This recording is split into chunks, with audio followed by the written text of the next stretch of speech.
Hello everyone, my name's Stefan Botanist Cool. Today we're painting some blueberries. Specifically, we're painting these 3 blueberries. We're going to be finishing them up because they were part of the charity event for the Streamers for Reproductive Rights charity event, which is right now, it's no longer, the event's not happening anymore. However, if you want to donate, you could donate !charity. It's a fantastic organization that raises money for individuals who need reproductive health care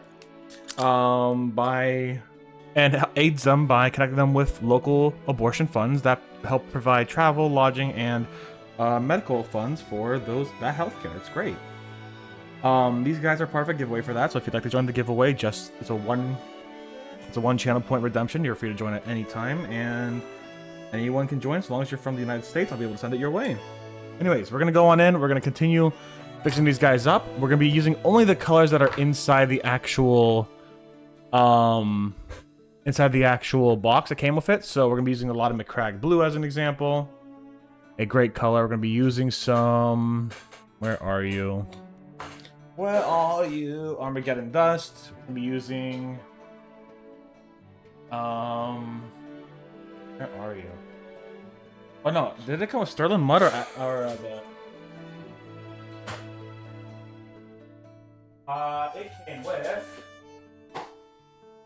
It came with Armageddon Dust, so yeah, these are the colors we're going to be using.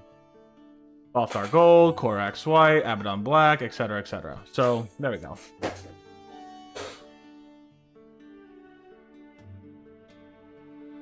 Oh, I like paper towel on my nail for a second. I guess that was when I was like setting up and shit. Huh, okay. So, Corax White.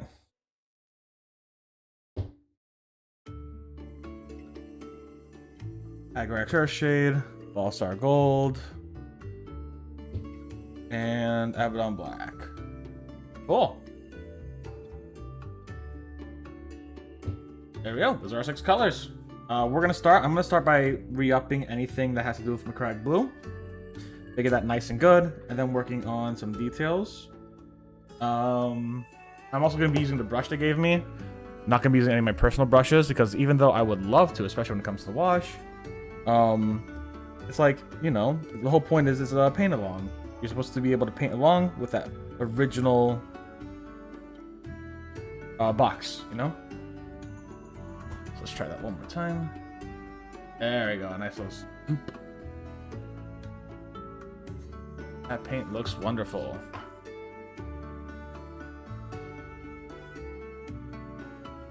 Alright, let's get to it. Where's my...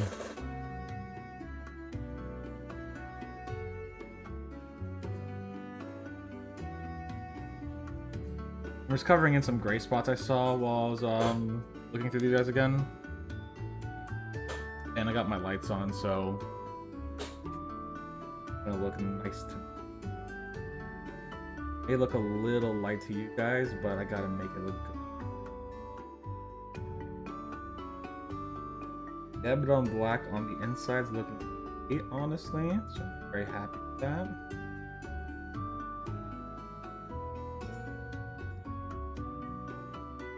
The McCrag Blue is actually looking really great too. Like, there's not a lot of like issues I see with them. They're coming out really good so far.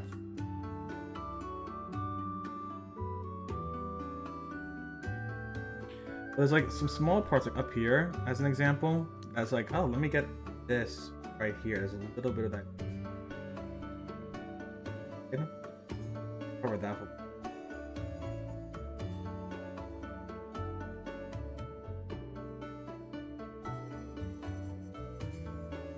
Like right here as well, there's like a little bit of.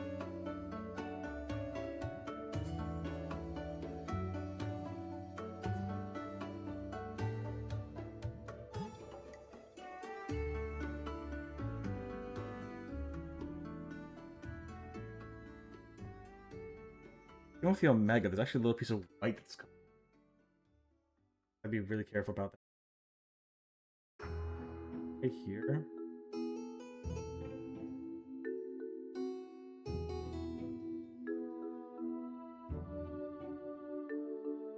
Yeah, there we go. That's looking better.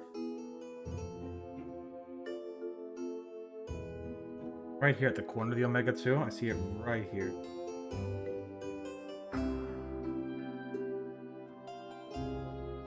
Well, to fix a little bit that got on top of it, but the corner is nice and blue.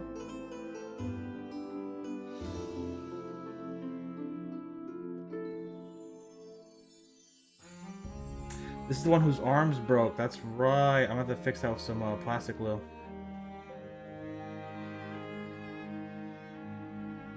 We have plastic glue, and that will work wonders. That will work wonders. You guys know how good. That's wonderful.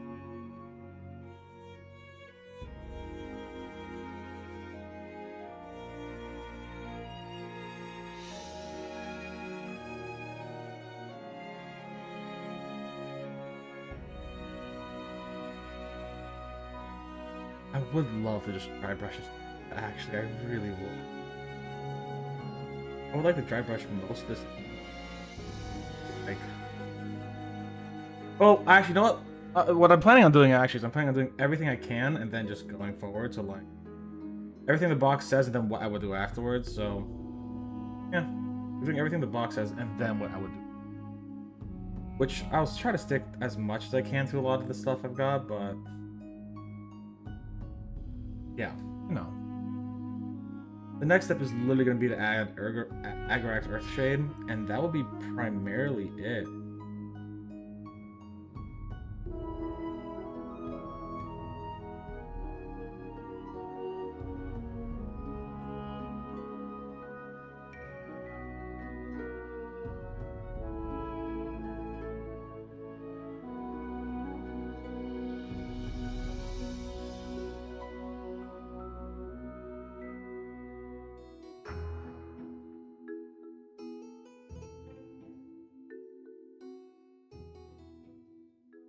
Okay.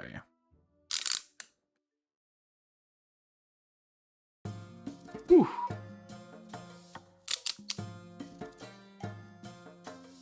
I just got out of the shower, so it is hot. There's like...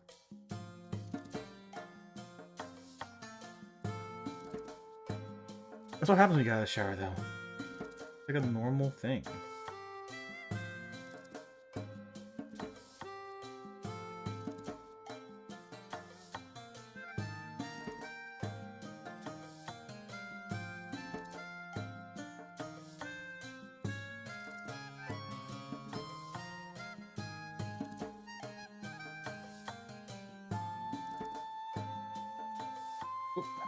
Oh.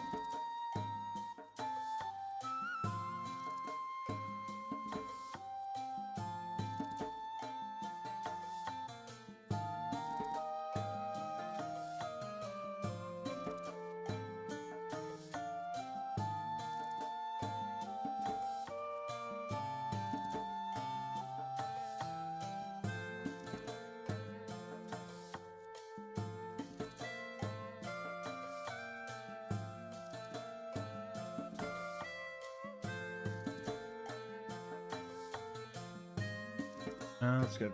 Fake.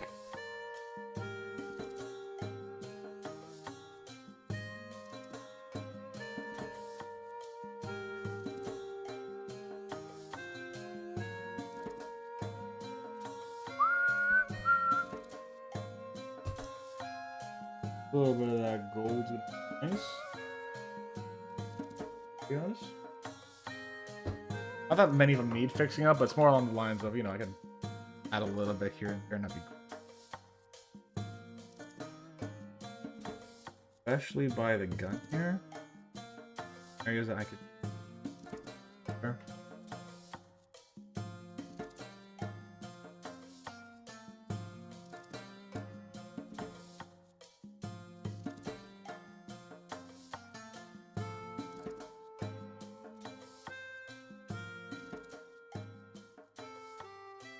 I hit up some of that blue actually on the I just read.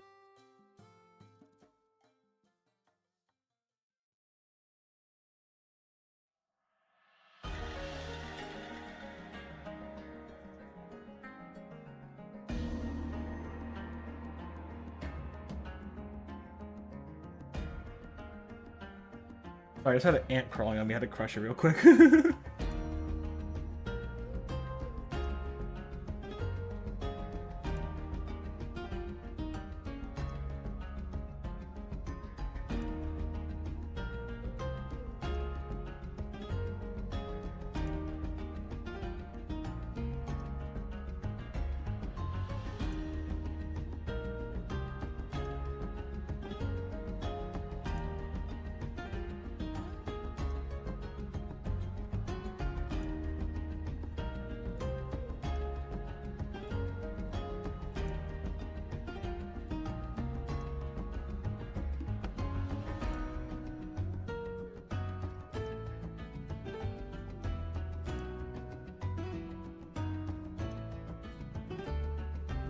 Wonder just. Oh. Yeah. Okay.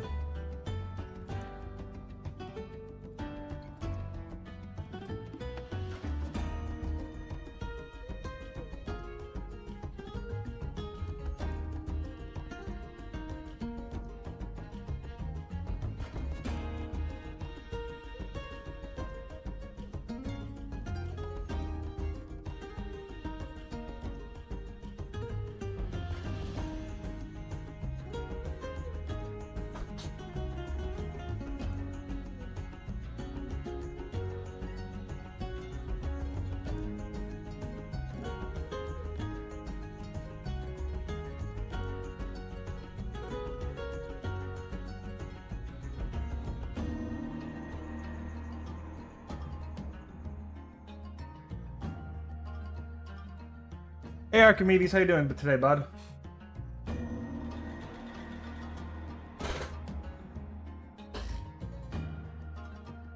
We're just doing a short stream now and then probably do a longer stream later, but I wanted to come in and do some stuff. How you doing?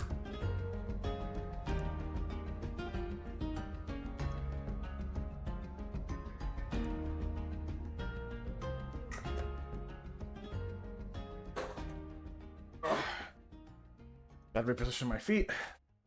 Comfortable. Doing some drawings. Hell yeah. Yeah, artist hangout day today, baby. Let's do it.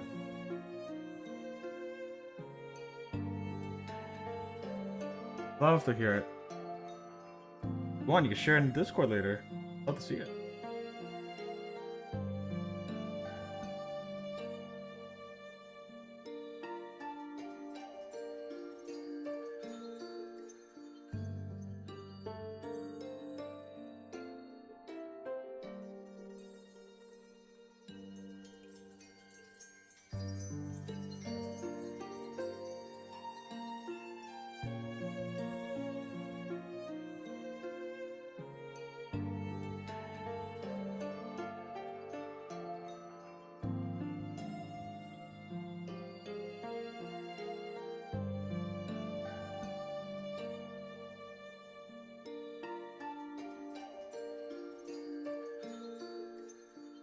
This brush is already kind of having this thing at the tip, whereas some of the pieces are kind of off and getting really long. And I'm not exactly happy with. I guess these brushes are not meant to last very long. They're fine enough, but they don't last.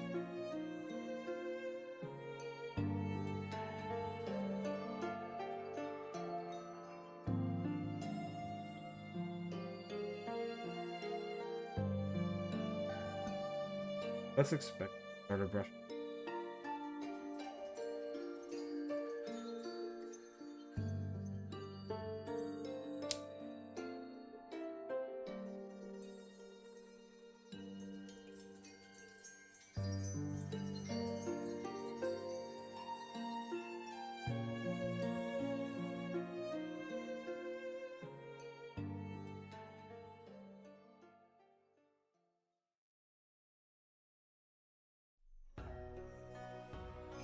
I'm currently learning as much as possible about a specific culture for a secret personal project. Yo, let's go. Oh, what culture?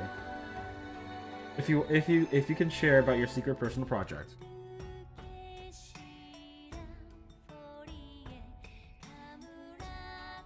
Cannot share, that's absolutely valid.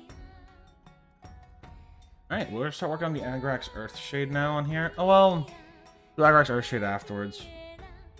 I really don't want to fucking use this to shade with fucking that, so I'm gonna just get a bigger brush for it. Hey guys, I'm gonna break from the fucking Paintalong. If you're gonna use shading stuff, please use a huge brush. It makes it so. I'm gonna break from the Paintalong. I'm gonna say this. It's that is the setup in North America. Oh, cool. Okay. Interesting.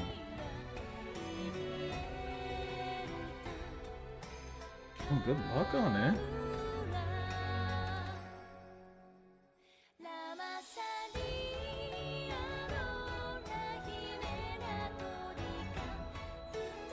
North American cultures. That's a lot. There's obviously all your indigenous cultures. There are the Canadians, Mexicans, States. Even in the States, you have a bunch of cultures. I assume in Canada and as well. Again, you have indigenous individuals in both areas. I ran out of battery on my legs on my head. Damn it. Oh, Africa! Shit. Sorry. I missed that. You're learning about Arabic. Yo, let's go. Read for it. That's awesome.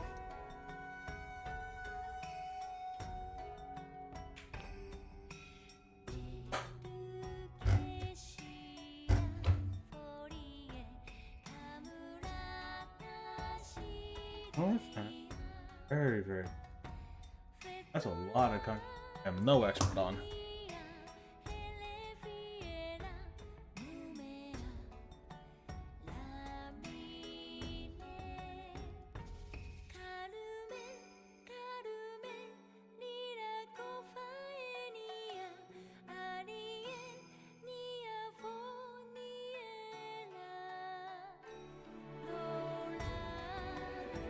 Yeah, I know if I have to do something. Hold on.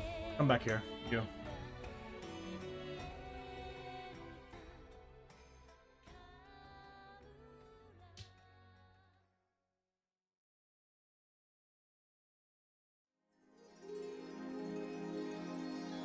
Good luck with your research.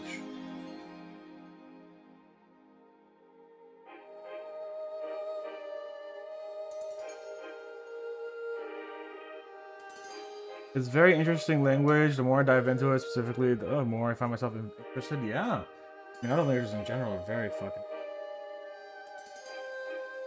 Arabic itself is one hell of a beautiful. You gotta learn. There's a resource called, There's a resource called Language Transfer. It's a Greek guy, actually. And he teaches 2 different forms of Arabic on there as well. They're all like audio sources, so like you can get like audio lessons. Get audio lessons. In 2 different kinds of Arabic. I think one's Egyptian Arabic, and I think one is just, I suppose, standard Arabic. I don't remember. But you can look it up. He's got a website, and it's really cool. And really, really well. He wanted to literally, like, make this website so that people in Greece, or specifically Cyprus, could learn Greek, and then Turkish, and then all that kind of stuff, and then communicate with each other. So he's got a few languages on there, including Arabic, including Spanish, English for Spanish speakers specifically. He's got German and I believe French as well. He's got a few languages on there, and they're all pretty good. Yeah, 100%. It's called Language Transfer. I speak about this guy every once in a while when I talk about language. Great resource for Greek, especially. I really enjoyed it, and it was really helpful. It is present tense.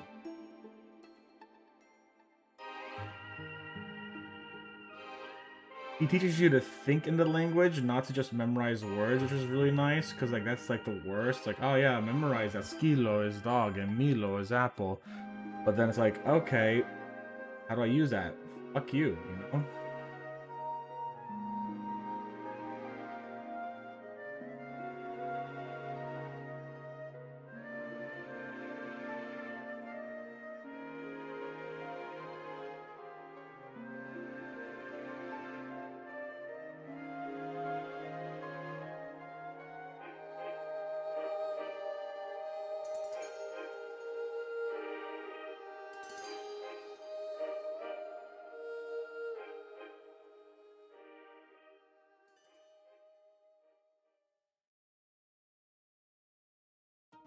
Best way to understand language is by immersing yourself. Yeah, exactly. He does a really great job of introducing it to you bit by bit. So it's like, all right, we're gonna introduce the word to you today. It's menno, means today. And then you have other words that kind of go around that, like peri. So peri meno, the peri in English, you probably know that to be like around or out, like perimeter. So peri meno, to wait, to around, stay, to wait, you know, and kato means down, pino means drink. So gato pino means to swallow, and yada yada. It teaches you all these like little bits and pieces of how the words go work together, how the language itself flows. And I think that's a very valuable way of learning.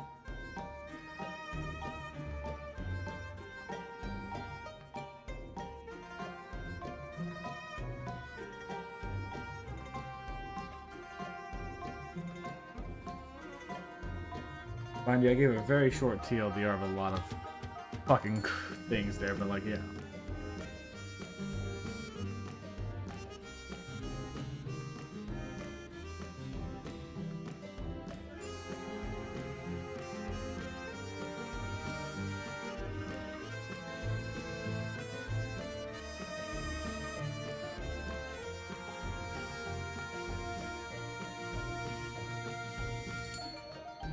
Oh, this one fell apart. Again? Get back in there. There we go. Ugh, nice and tight. Yes, you can make it. That's what she a joke if you have. How can I judge?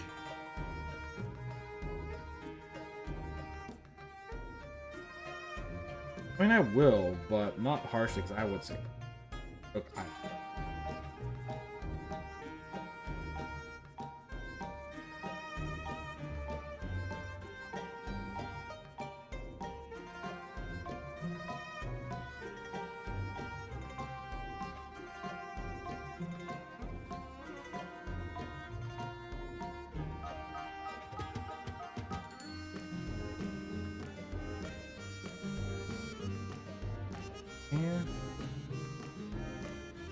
most everything on this mini is pretty good, except parts of the pauldron and parts of the gun.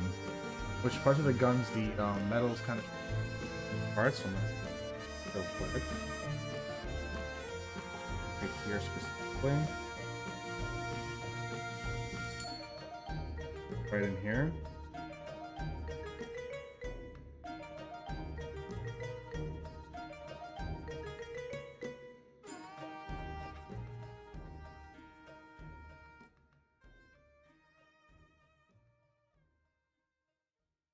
The hell?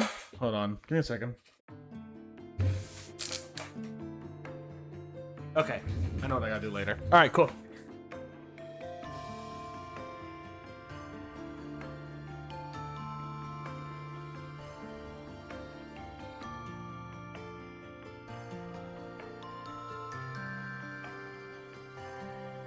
Alright, I was getting a couple new brushes. So I'm gonna say this: if you are watching this and you are doing this by the box, you can still do this with this brush, but it is a pain in the ass because when it comes to washing, you want a big brush that holds a lot of paint. Because you're gonna be using a lot of very like watery paints to go over it. I'm gonna say this: you could buy a set of brushes that have dry brushes and big brushes like this for like $5 on Amazon. If you wanna, go for it. If you don't wanna, don't go for it, I guess. But like, yeah. I am not wanting to wash these with a very small brush.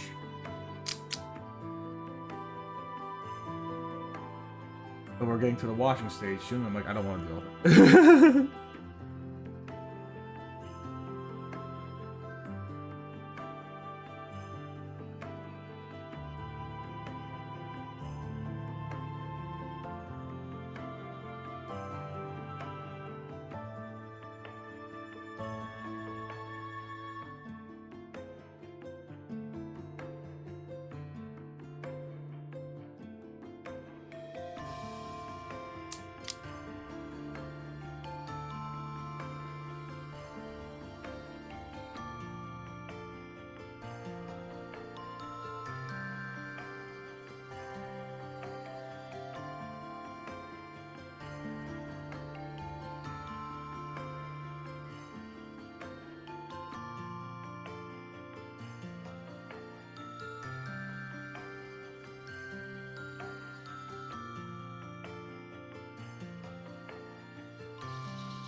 Incidentally, I am currently learning how mercenary groups operate. Hollywood knows jack shit about them. Yeah, fair enough. It's almost like Hollywood doesn't know real life. Oh. Fuck figuring it out.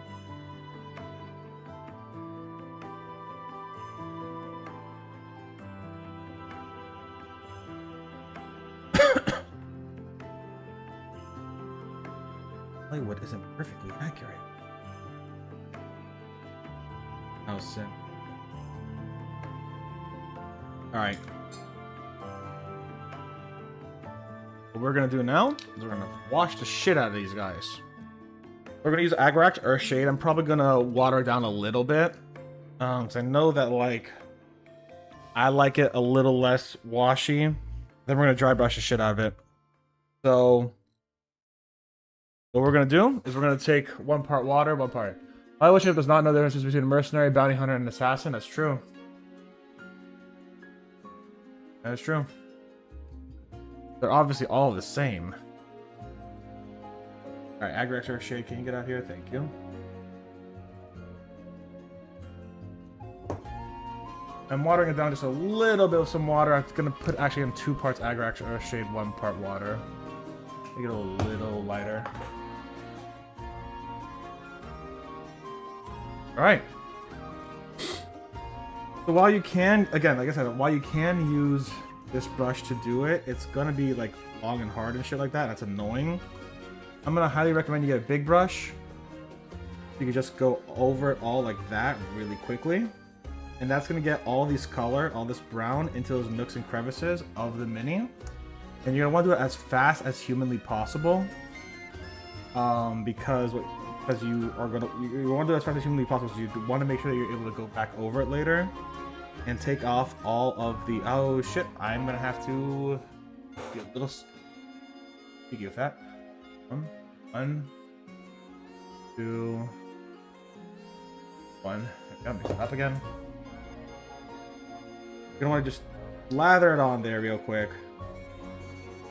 Because all that's going to get into those recesses. That's exactly what you want. You get all over the body. Make sure you get it everywhere.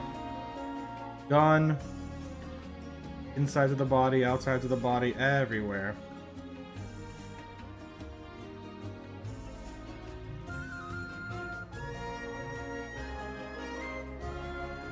And the one thing you don't want to do after that, once you get all that on there, you're going to want to wait a bit, but you're also going to want to go back with your brush, dry it off real good, and start taking off any big blobs of wash. You can just really go over it again, and it'll start absorbing a lot of those big blobs. Because those big blobs will leave stains, and those stains will not look... Just go over. Get those blobs out.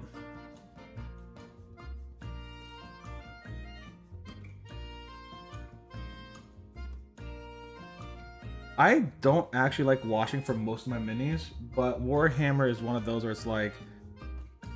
It's like one of those where the company's like, yeah, do the washes and shit like that, right? And it's like, okay. That's fine. I don't think washes are bad. I just don't like how they look, personally.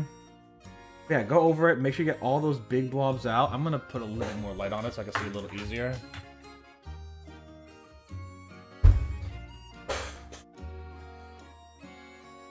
Yeah, get all those big blobs out. I can see like there's a blob under his neck.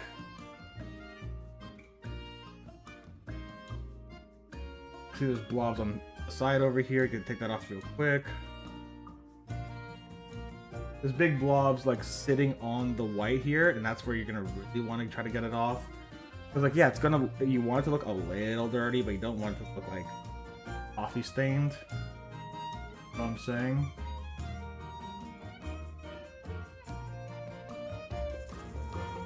Go down here. Actually, I missed this one here. Let me get that.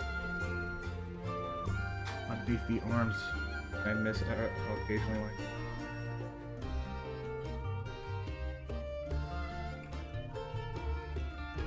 You can take off the big blobs. Take off the big blobs. You see like that? That's a blob you want to take off.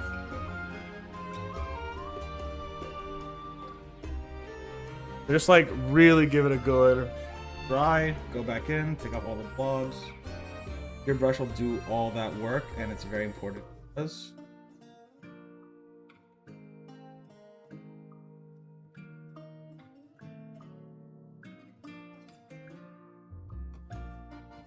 However, I always find it that on Warhammer minis, versus any other minis, the washes look better. I don't know if it's because of the setting or how they're designed. The washes always tend to look better on Warhammer minis, so I'm a lot less concerned about them than I would be on Battletech minis. But like, you want that wash to get into those crevices, like right here as an example. That. Right here.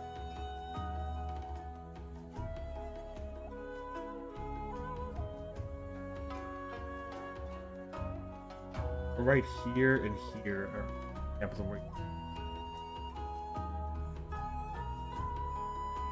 there's big blobs right at its ankles, and while we want a little bit of shade there, we don't want the big blob. You can move some of the lighter bits there. Once you get a big blob off, you can move the remnants there with your brush. It will shade it pretty nice.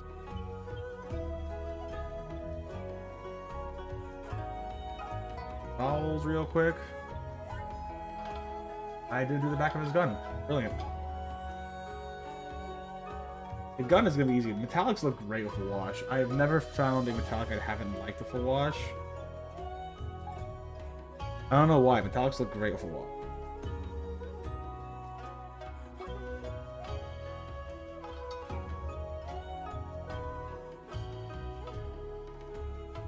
And you can see the difference already in how they look, how the shading on the feet are. But yeah, let this dry. Do the other ones. I gotta make more wash though.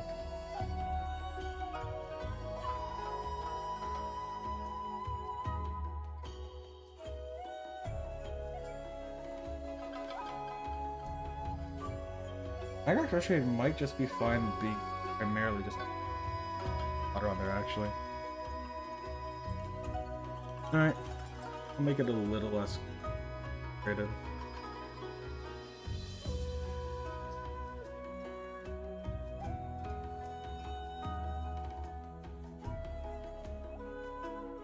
Yeah, you can do this with a small brush, it's just gonna take you a fuck ton of time. I'm not into that. As much as I love, like, torturing myself, I'm not into that thing. I've been playing Dark Souls recently, that's torturing myself, that's fun. That's fun torture. Dry brushing with a tiny fucking brush? Nah, it's not fun. Oh wait, hold on, let me get the, I realized I never got...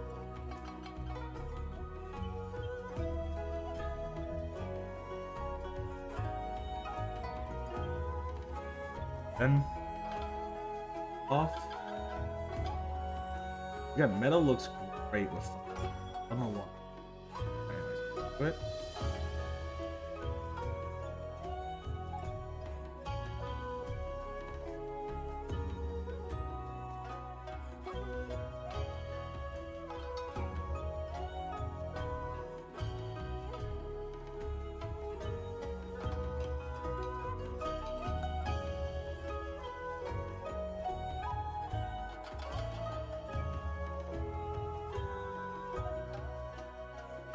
Okay, now we take off big blobs. And if we have too many big blobs, we can transfer them. So like, I see a lot of big blobs over here. Transfer them right on over here where I see we could extra.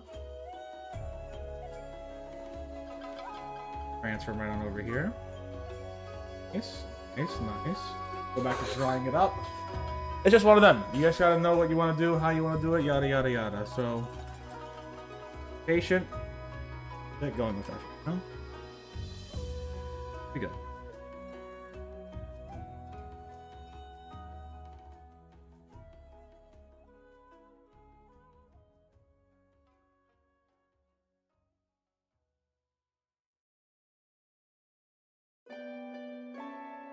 Be a little careful. There are some places you're going to want to keep the wash. I just took out some from where I wanted to keep it as an example. I'm like, shit, nope, let me real quick. Like, you always want to be a little careful. Be a little careful. Be accurate. Articulate. Know where your brush is going.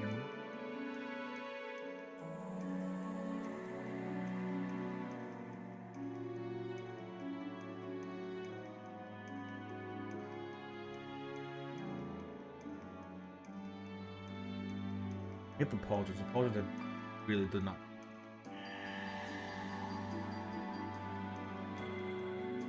Here we go.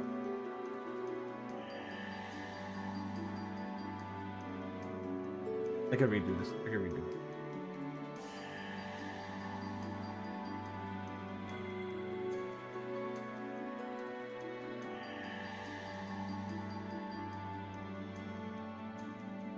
Also one of those that if you do mess up, you don't need to worry about it much.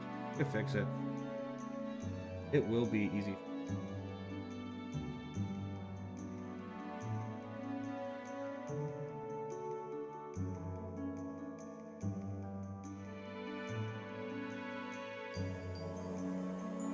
Just make sure to get all those pools out. On that armor there, there's a bunch of pools. Taking that off the leg armor. I don't want the leg armor to go from blue to brown blue. Okay, blue. Transfer some here. Back here, it's up. Even though it is black and the brown won't be shown. No? Look at that pool open.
Currently experiencing heavy downpours. Nice. I need more rain in my area. We need more rain.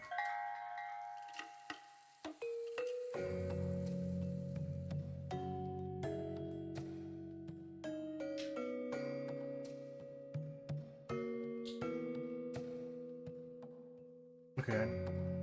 I realized didn't get what I wanted. Yeah.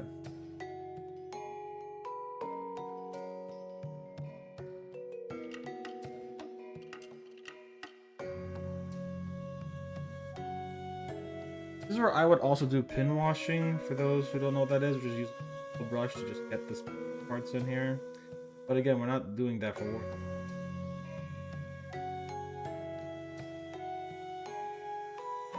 Yeah. We need rain.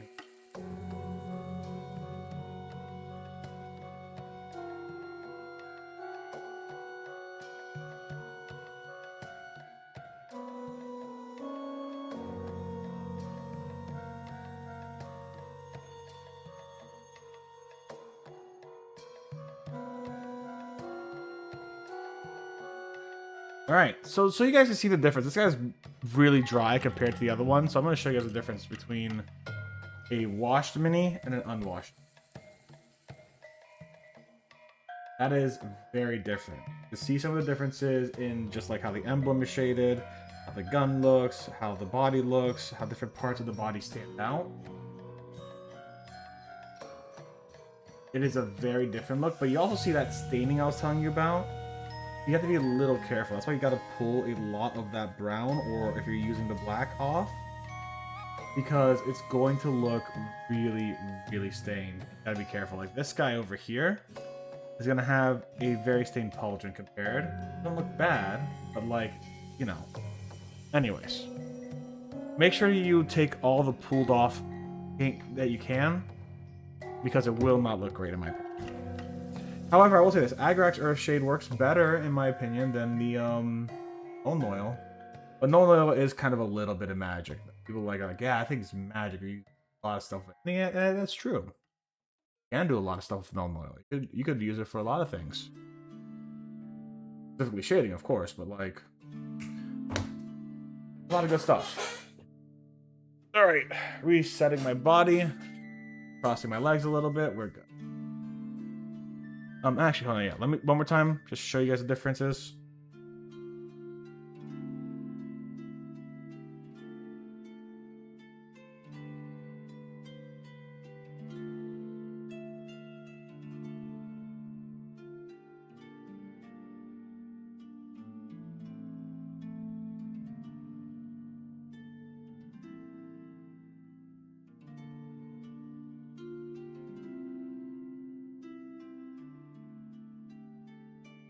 There we go. Right, that.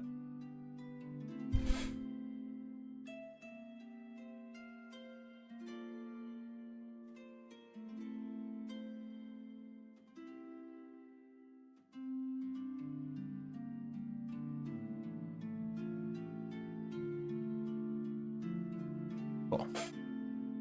All right, let's keep going.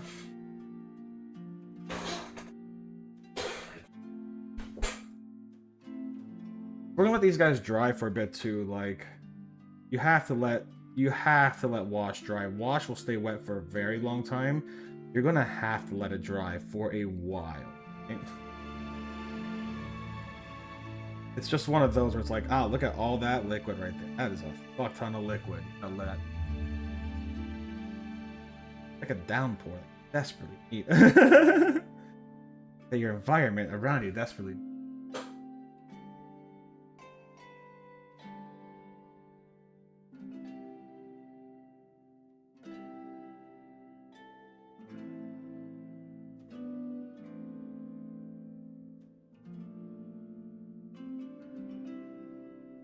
I'm actually kind of sore today from today's workout, though. Kind of went a little ham on the shoulder presses.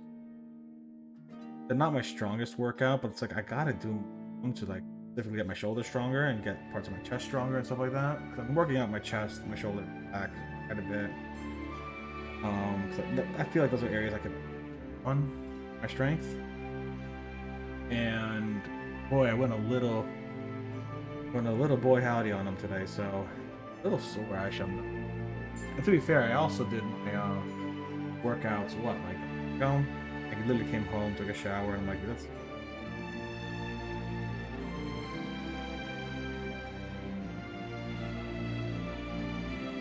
But I've been enjoying the gym. I'll say that. I've been enjoying it. It's a chore, but it's like not as bad of a chore as I thought it would be, you know? I'm there, it's not the worst thing I can survive. It's a chore. And it does make me feel healthier, which is nice. Steven Stein, hello there. How are you doing today, friend? So it's not bad. I do enjoy hitting up the gym here and there, but like, boy, is it still a fucking chore.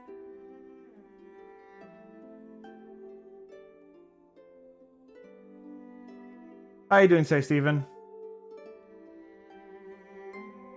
If that's your real... No, I'm kidding, please. Well, it's your real name. If your fake name is Steven Stein, we're keeping it as your fake name being Steven Stein. Remember, guys, never share your fucking real name online. That's a bad idea.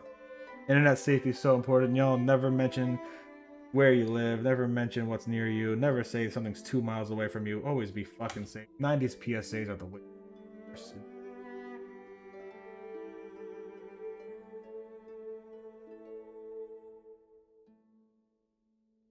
Oh yeah, how you doing today, Steven? Pleasure to meet you.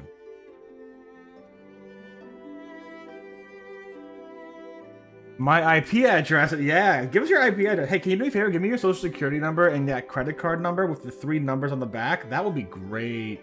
I would love that. I could buy so many minis with that. Please and thank you.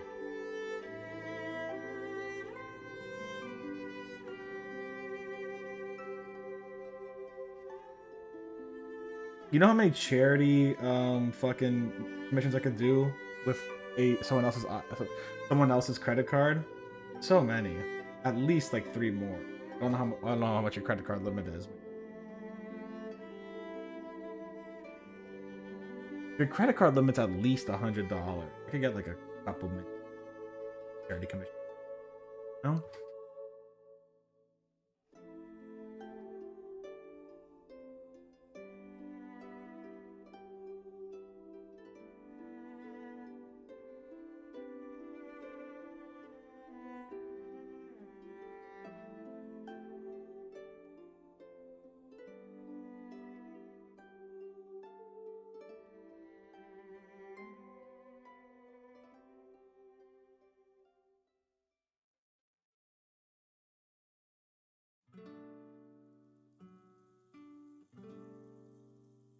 Oh shit, I also forget that I do have my Greek tag on here, and it is not late for Greek. So kalispera, Steven, if you're from Greece, kalispera.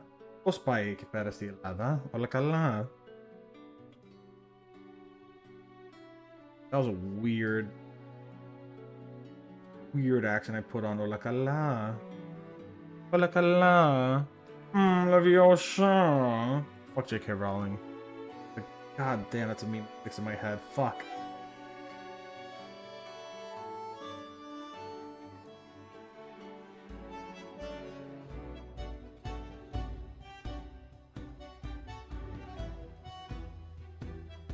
Okay. So, now that everything is kind of like washed, we're gonna let it dry for a second. Like, this guy's dried really well, actually. And we're gonna start dry brushing parts of it. Now, you can use a dry brush like this. These are pretty good. Do not say her name. Treat her like Voldemort. Alright, well, here's the thing, right? Here's the thing. Give me 1 second. I'm gonna get another brush.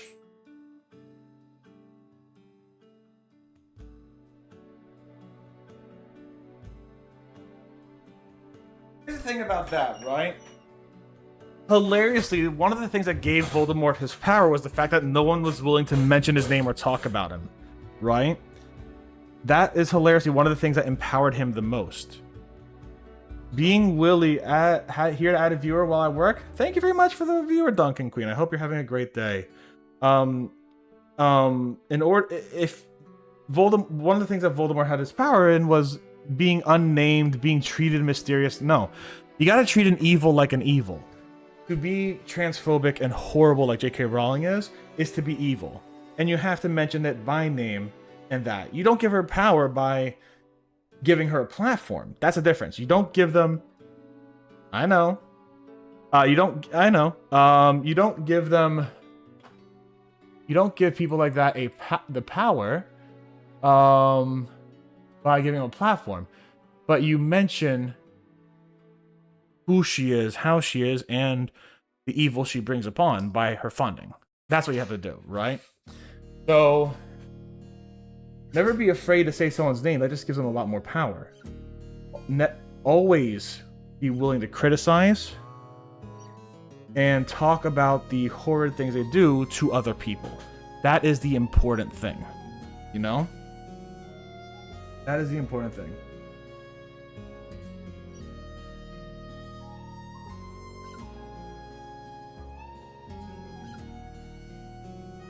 So now we're going to start dry brushing these guys, and you're going to see a very quick difference in the dry brushing. So the dry brushing is going to bring a lot of that McCrag blue back, and it's going to take a little bit of that staining away. And then after that, we're going to mix the McCrag blue with Corax white, and we're going to make that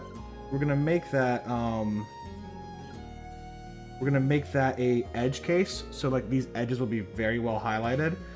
Basically, what we're doing is we're restabilizing that blue from all that washed up color, and from that washed up color with the brown and the coffee stain colors, we will from that color we will then go to adding those corner bits, you know. The hardest part's going to be is getting those areas like the pauldrons, because you're going to want to get a really small dry brush, which is why I brought this bastard here. This guy has nothing on him really. And it's an old broken brush that I've been using for that purpose. But you can already see like there's a difference in the hue of blue that comes out from the dry brush. If you take a look at the legs on this guy, the legs on this one, there's a very slight difference in that hue. It's a little easier to see in person because you guys are also getting a very strong light on the side here. But you can see that this blue is already starting to like stabilize, while this one still has a lot of like stain on it. So if you are painting these alongside me and you do not have a dry brush, things you can use instead would be something along the lines of a makeup brush. Actually, makeup brushes are fantastic for things like dry brushing and details on mini painting. In fact, hey, I'm gonna give you guys a real good tip. Makeup supplies in general are fantastic for mini painting, and especially nail supplies. You still have the same basically acrylic paints. You still have the same decal ability. So like if you like, as an example, if you're going to be doing the Fabulous Marines, which are this kind of like meme sect of Sanguinius, I think it was, or was it Emperor's Children? I forget. Anyways, it's kind of like a little meme sect of a whole bunch of like femboy fucking Space Marines. Then you can literally go on and find like decals for like your nails that are like roses for $5 instead of going to Games Workshop paying $40 for some stupid fucking decals that are the same as anything you'd get for your nails.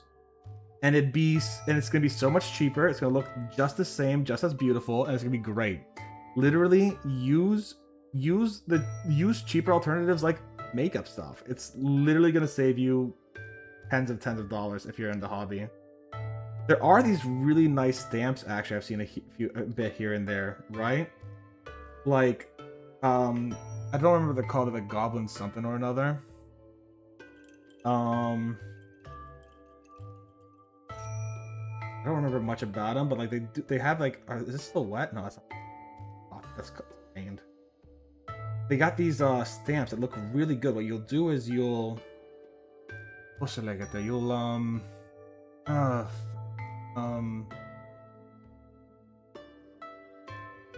you'll have this like gel-like tip, right? And this gel-like tip kind of presses into a design and then presses onto your marine or onto your mini, whatever it might be. Like there's these really cool ones that like energy shield designs, and I'm like, I could use that for my BattleTech minis. That would be sick. Fuck. So like I love that. That's really cool, you know? It is still a little wet. I gotta be careful. Actually, we're gonna stop. Alright, we're gonna stop dry brushing down on the head at least. I'm gonna get the rest. Looks like the head is taking a while to really. You feel dry. Or is it the neck here that's not? Might be the neck.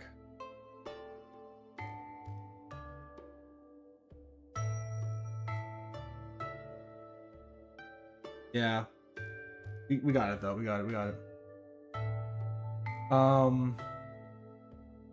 You're gonna want to do that. Sorry, what was I going at? What was I saying? I don't remember what I was saying anymore. ADHD talking. Fucking low Adderall. But yeah, alright, so now take a look at this. Take a look at these two Marines. They both look very similar, however, you could tell that this Marine on the right has a lot sharper blues with that same shading that the Marine on the left has. You also lost my train of thought. Thanks, Archimedes. I appreciate it. But you can still see there's that same level of detailing on the back when you have that washes on the corners as an example, or on the toes. You still see that wash, but that dry brush has now restored that blue. You have a nice bright blue. That's still a little washed compared to the original, obviously. But, like, you still have this nice blue that is no longer like stained, right? And you gotta be a little careful with it, because if you do too much and too heavy of a dry brush, you will lose that shading. But like, I gotta do the fingers here real quick, because look at those fingers. Those I could hit up here. Like, boom, boom, boom.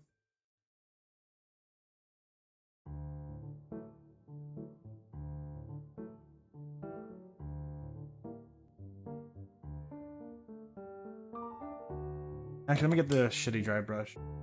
That part. I say shitty, but it works out perfectly. This is a dry brush that's so good. I use it for a lot of very highly specific things, like making moss details. It's one of my favorite dry brushes, and I gotta actually fix this. Like you see, if you're not careful with dry brushing,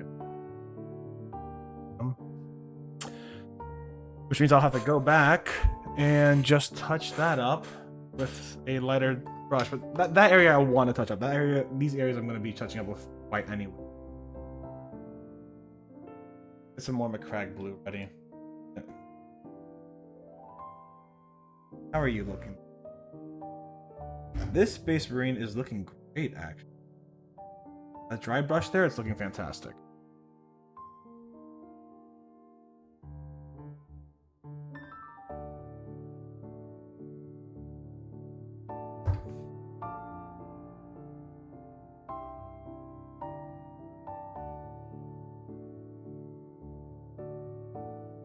And I could go over and redo or re-up some of these like parts, make them shine just a little bit more, which makes them look really good. Because they will still have some shaded areas inside that are golden, but now these top parts, oh no, a little too much. These top parts will look wonderful.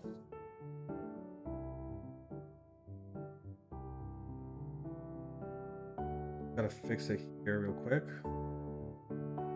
They'll look like a different gold, right? You could also use Retributor armor if you really, or another type of bro. Stand out more on the area specific. I am still gonna be using everything that's in the basic box, the first starter box. So the only paints I'm using will be in that starter. Even if I'm using different brushes, but the brushes are cheap as shit. The brushes are like $5. You can buy them on Amazon, no problem. They're really easy to get. They're really lovely. And they're really affordable. But the actual paints themselves could cost $5-6 a bottle easily. That's a lot more expensive. So like, we're just gonna be using the paints. That's the most important part. Especially if it's your first time painting, guys, and you're doing the paint along with us. Yeah.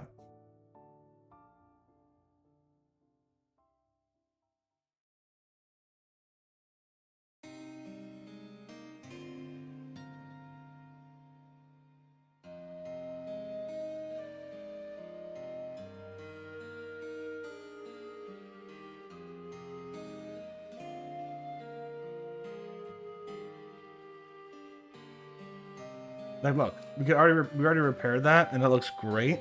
If I wanted to, I could probably take a little bit of that wash and dab it on here to add a little bit of a dirt effect, match the rest of it. But honestly, I kind of like it standing out a bit, because the whole thing is the armor itself is supposed to be shaded by light, not just the fact that it's dirty. But I do want to actually start learning dirt effects and rusting effects soon. And I actually am going to be buying some sponges for that. Best way to do... Alright, so like... I recently learned how to do camo effects as well. I've not done them. I've learned the theory, right? The theory is to utilize sponges, cut them up in pieces, and use the different pieces of the sponge to make layers of color at random that are all about a... that are all a camo color. So like... You're going for a... What's it like?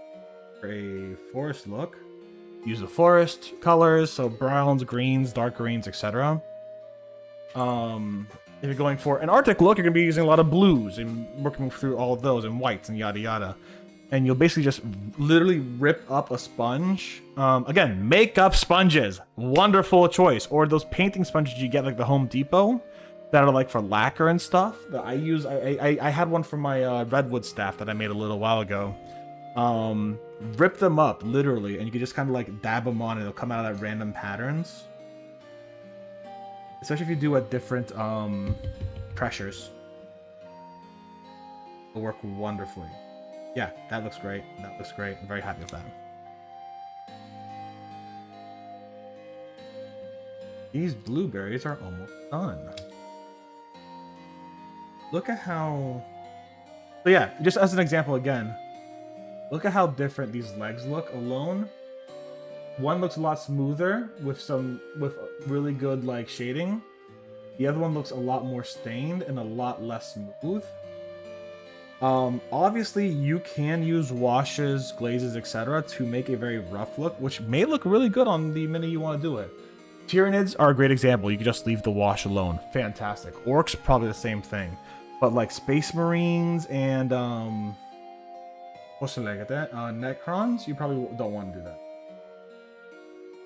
1 hour, 1 minute.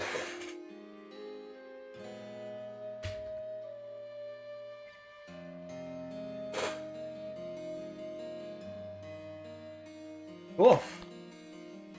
So we continue going on. Got this guy in a little bit of McCrag blue. Again, there are different types of dry brushes. Boom, boom. I like this one a little bit better for this guy. Anyways, back into it.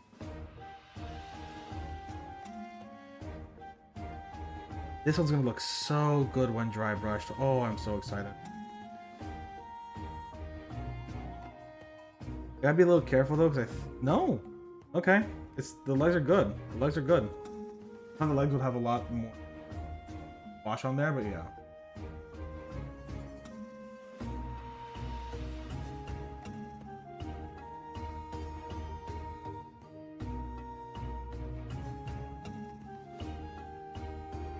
Look at that, babe. Look at that. That's already coming out so good.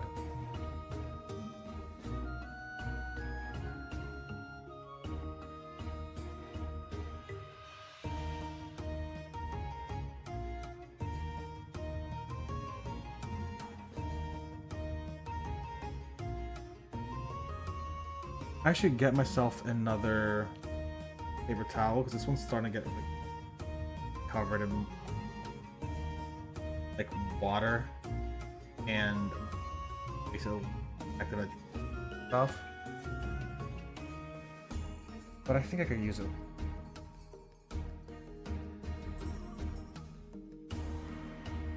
Like literally, when you start dry brushing, you want to see like literally when you put your brush there, you want to see that amount. Once you see that amount of paint coming off, you know dry brushing is in.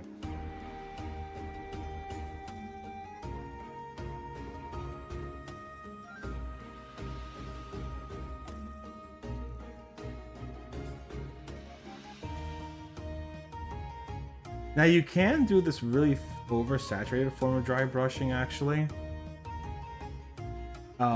It can be good for some things like stone. But yeah, I have not personally done it.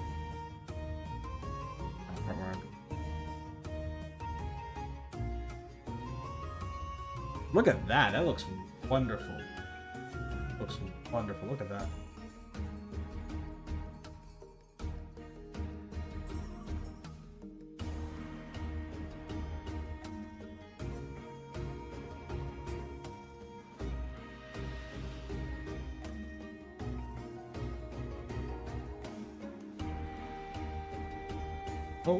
Oh yeah, your head was like that normal.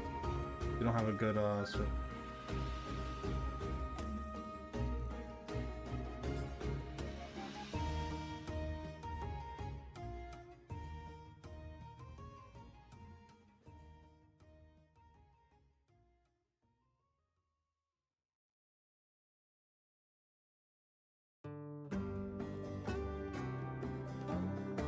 Yeah, there we go.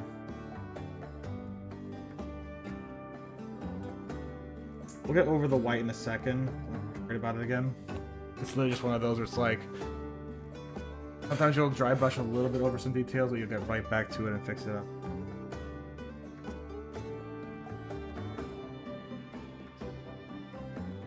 Gotta be a little careful of how much paint. Too much there.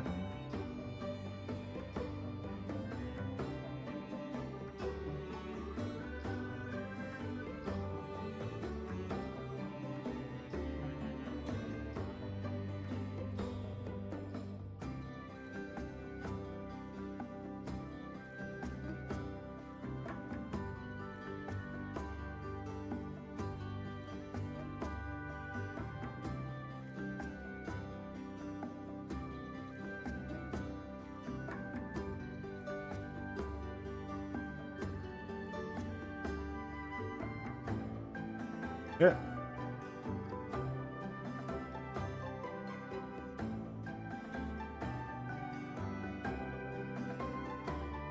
go. Come on.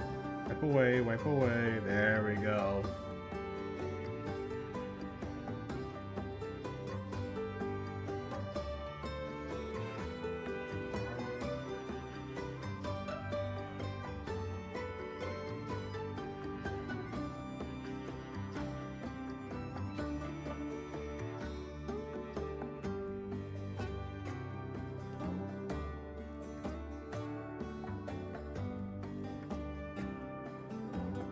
Yo, I'm so screwed come 2028. Fucking the Biwa Hayahide and Narita, I believe it's Narita Taishin. They have some mecha alts coming out in Uma, and I'm like, fuck, that's gonna be. But I cannot wait for those mecha alts. God damn it. I'm so screwed. I gotta save up all my carrots for then. I'm so fucking screwed.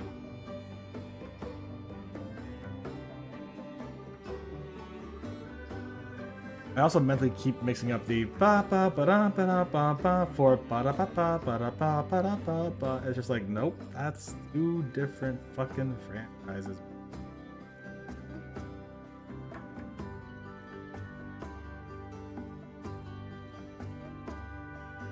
I'm not supposed to be mixing up Attack on Titan and Uma fucking Musume.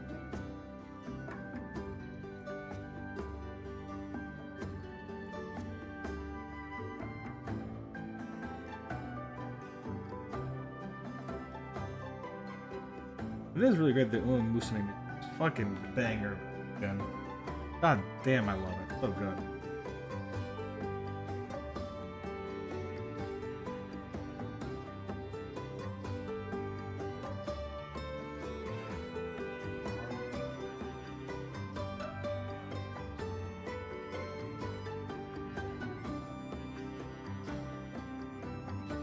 Oh, nice.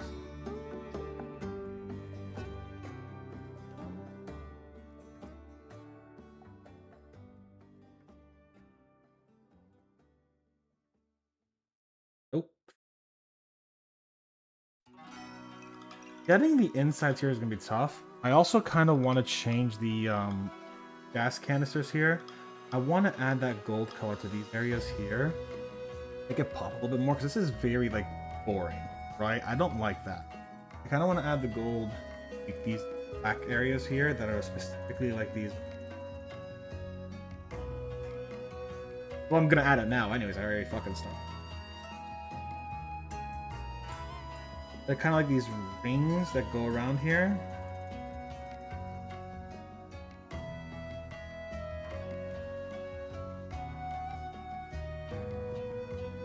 Hold it.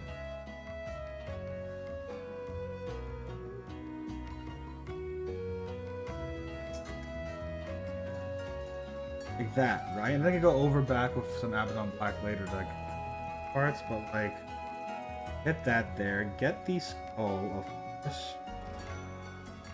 I think that's a fun have stand. But you know, I needed a charge my. What the magnification is. And then go around yet again.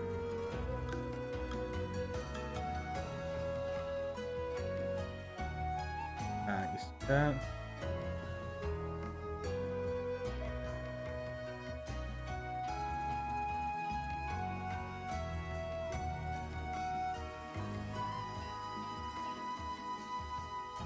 That is nice. I like that a lot. Oh my god, it looks so much better actually. Hey ho? That's so good.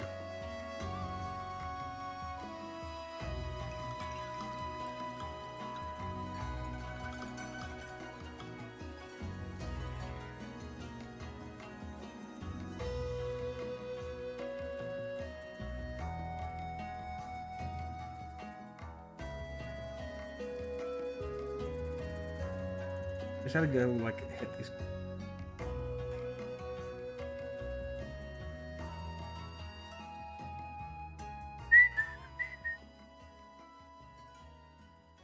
Inari 1 has been a very hard Uma to race. I get a little bit far with her, and then it's like, oh yeah, classic year halfway through, you're absolutely screwed.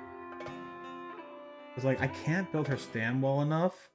So I'm like, I don't want to give her, like, she's gonna be mile, obviously. Like, I don't want to give her anything too crazy.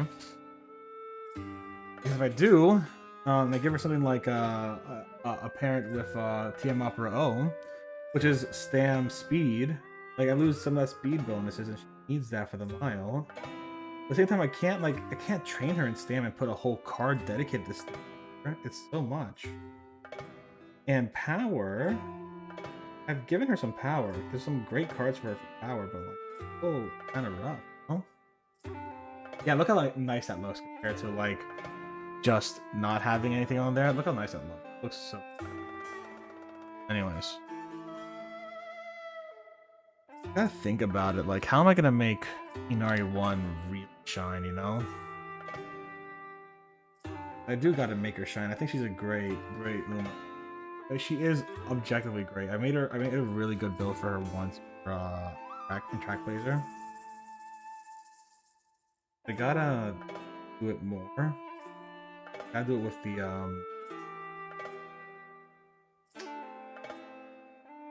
do Grand Concert Live.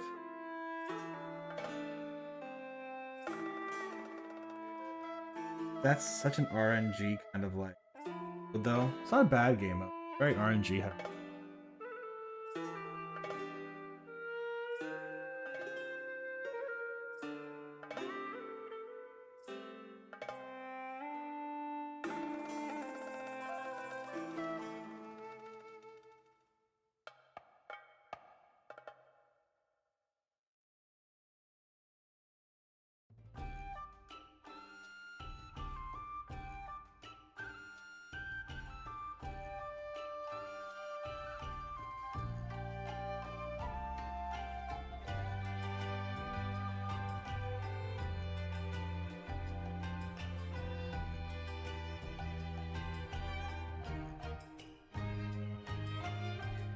Especially when it's like, oh yeah, light hello. You want her to be on every fucking train you can get, but it doesn't really do a reaction.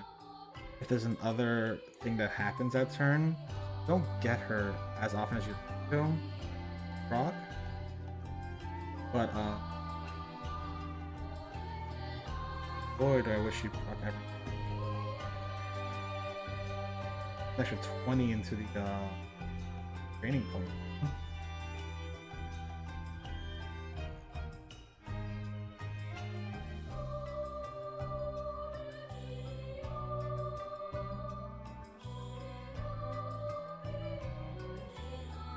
Every proc's an extra. Like, you have only so much training. I think it's 24 a year. Then, like, you gotta spend 24 times 3 a year, heading up about what, 74?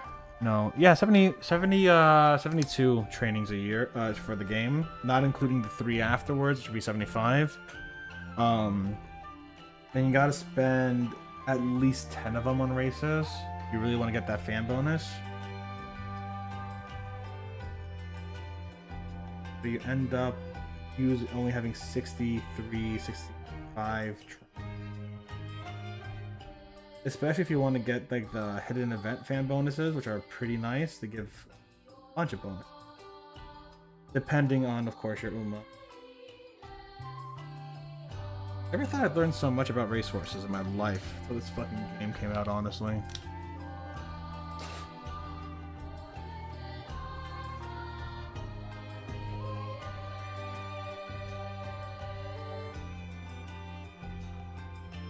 I have actually held a horse's heart in my hands before. It's absolutely massive.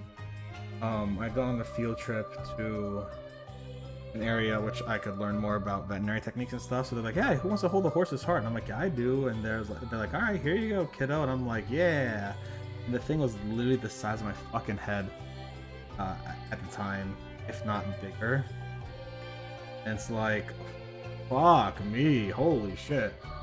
This horse heart is massive. Like, yeah, that's a horse heart. I'm like, this is cool. I bet I should have been wearing gloves. I don't think I was. I bet you that would have been the safest thing to have gloves. Nope, there's a frozen horse heart in my head. Pretty cool.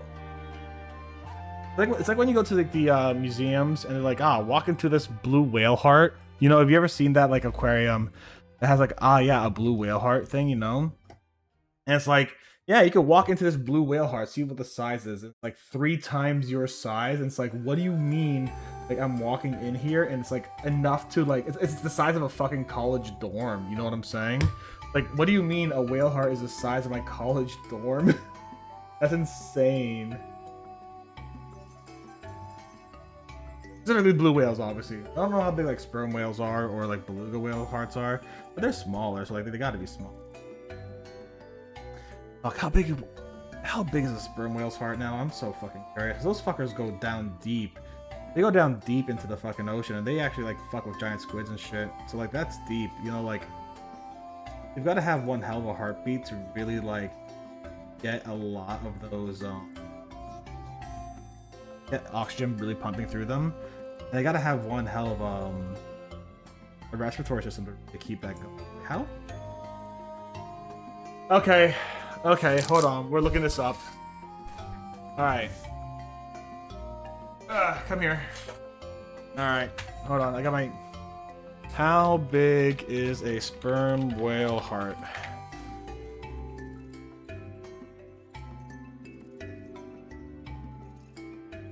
Fuck you, AI. We're not reading you. Fuck you. All right. In 1959, a heart of a 22 metric ton male taken by whalers was measured to be 116 kilograms or 256 pounds. That's heavier than me. This is heavier than me. What the hell? About 0.5% of the total mass. The circulatory system has a number of specific adaptations for the aquatic environment. Diameter of the aortic arch increases the leads of the heart. The bulbous expansion acts as a wind kessel, ensuring a steady flow as the heart rate slows during diving. That makes a lot of sense. The arteries have aortic... How big is it? I mean, if it's me size, it's got to be at least me size, right? A sperm whale's heart's got to be me size. That's like 6 feet tall. Hold on.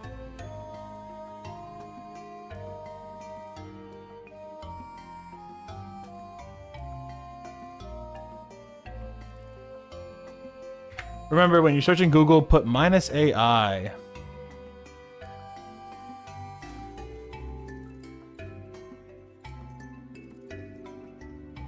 This is from enchantedlearning.com. Sperm whales are the largest toothed whale. Adults go to about 50-60 feet long, weigh 40 to 50 tons.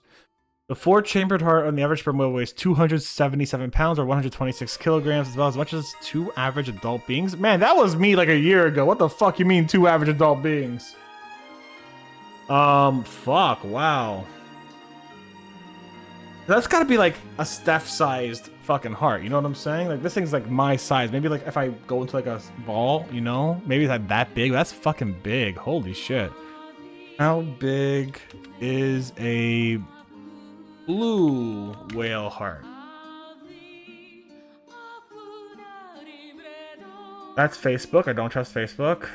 The largest heart in the animal kingdom belongs to... This is whalescientist.com. Well, okay, that's fair.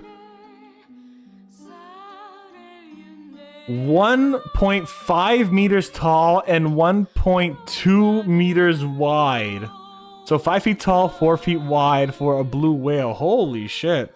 Okay, so maybe not literally this. So it's enough for me to get in there and like crouch down in there and like, you know, walk in. Holy shit.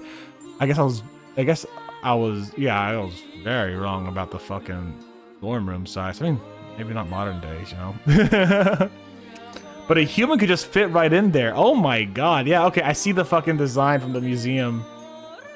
I was misremembering it. Yeah, 5 feet tall, 4 feet wide. I could fit in there. If I really wanted to go in there. I don't. Believe it or not, I don't want to go into a blue whale heart.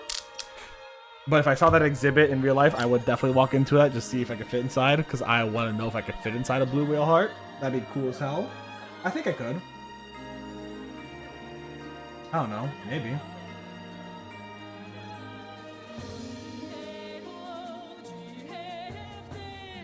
My feet. I mean, you have to go through like the aorta and shit, right? Like you have to go through like the veins and the arteries. That'd be fucked up. That would be fucked up. I want to do it now. I want to go to that museum and find that fucking exhibit. It's so fucked up the more you think about it. Actually, I love it.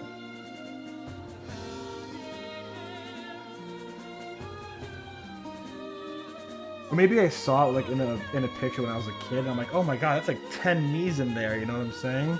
And also it's like wee little lad stuff, you know?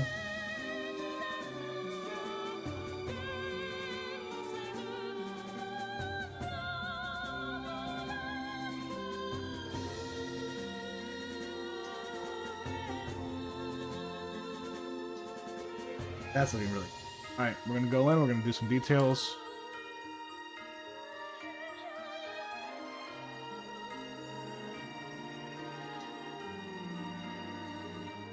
Wee little baby Steph.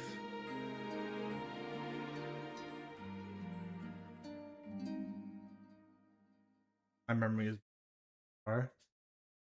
I don't remember most.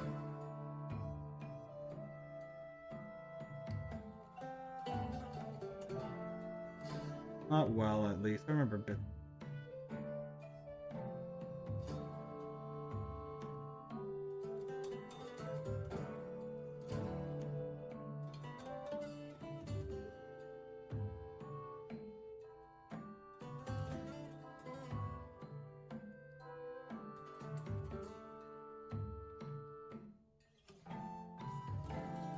That's looking... Look at that.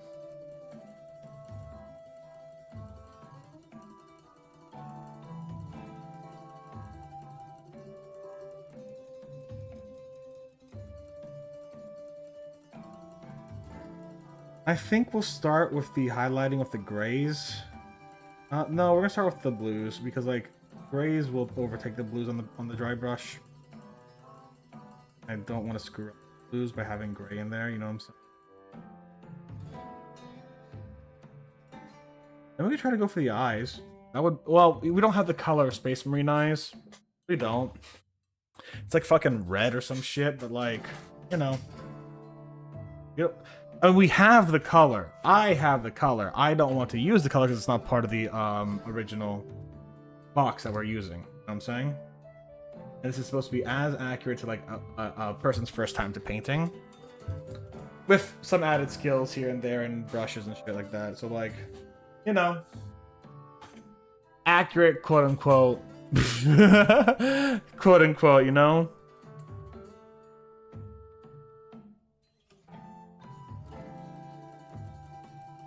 And again, if you're in the United States, we're doing a giveaway for these guys to celebrate the streamers for reproductive rights charity event we did last week or 2 weeks ago.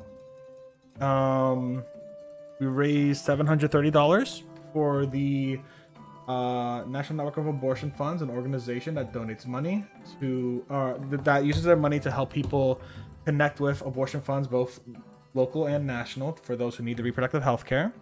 And it's a fantastic organization. I highly recommend them up. Checking them out. You can still donate if you want, exclamation point charity.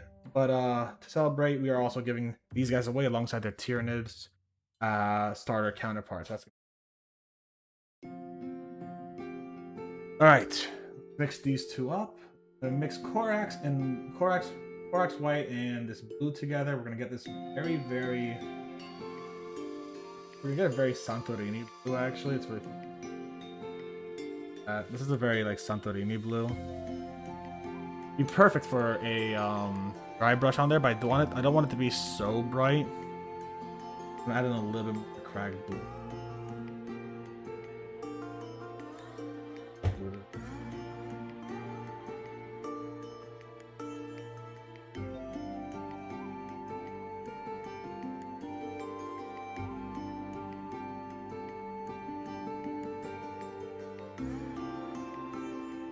One day I'll get this table. Alright, let's try this again. Ready? Alright. So, we're going to be very gentle with these guys. We don't want the color to be so abrasive. This is supposed to be a very light edge highlighting to really get those edges. I don't want to fucking light. I want obviously. Don't want to get too crazy for it. Let's see how this goes.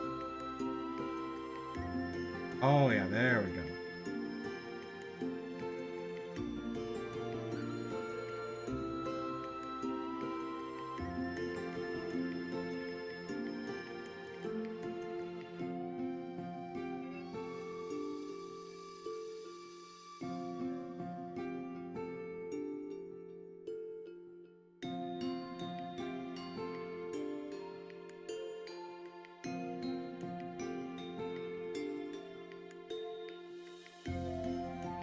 Oh yeah, that's hot. That's hot.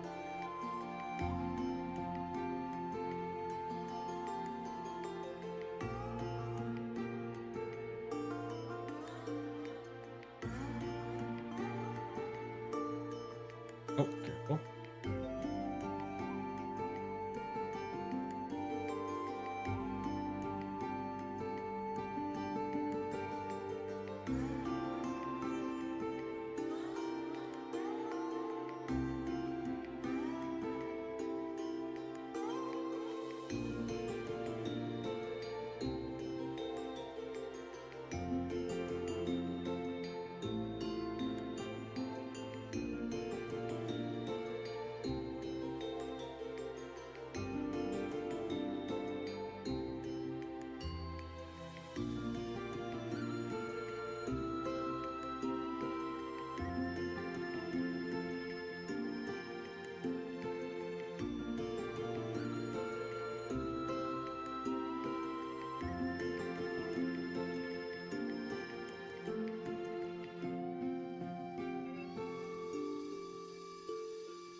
Excuse me.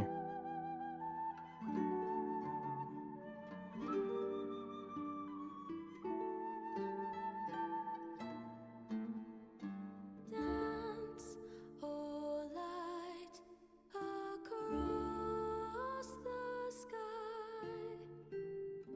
Send to So just to take a good look at the difference here, you can see the difference already in a lot of those areas, like over here,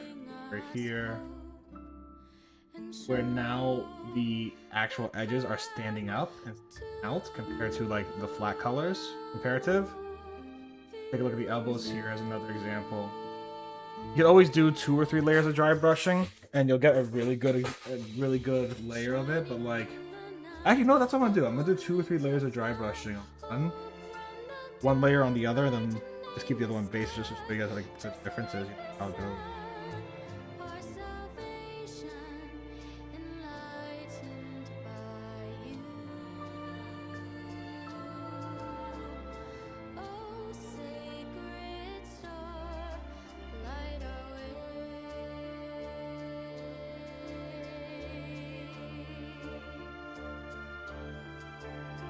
On scarlet wings, take our wishes.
Ooh, that was way too heavy. Way too heavy-handed. Ah, shit. Let's put a little bit normal drag glue on there for a second. Way too heavy-handed. Holy shit. That turned out really bad, actually.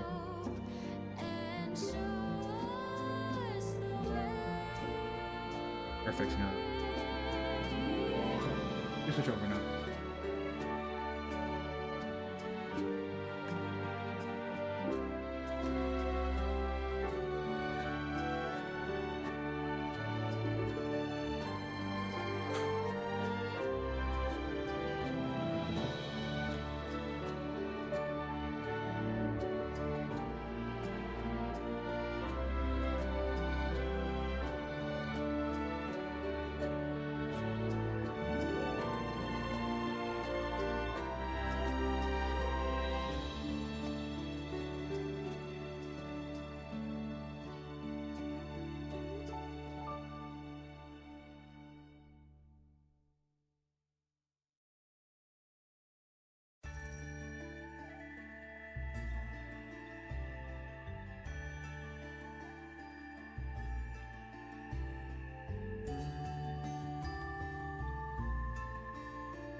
All right, let's do one more layer. We're gonna do a layer of McCrag blue, obviously, and 4x white, obviously, but we're gonna do kind of 1-to-1 instead of like the 2-to-1 we had on the other one.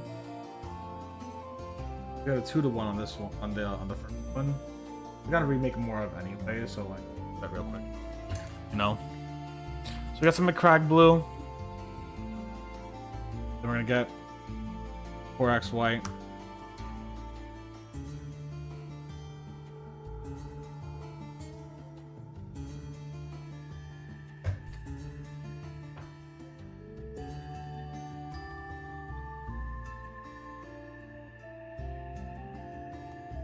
There we go, that's looking great. Looking really bright too.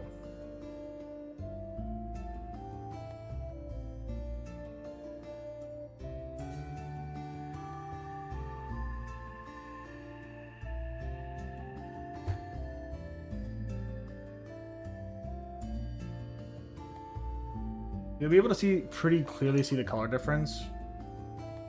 I'll show you real quick. So one, this is the first one I put on a second ago. It's a nice blue. This one is the one I'm going to put on as the second layer. And you can see it's already a very lighter blue. And that's going to be very specifically done in certain areas. It's not going to be the whole thing, obviously. The other one I did the whole thing essentially in mid-tone blue, you know what I'm saying?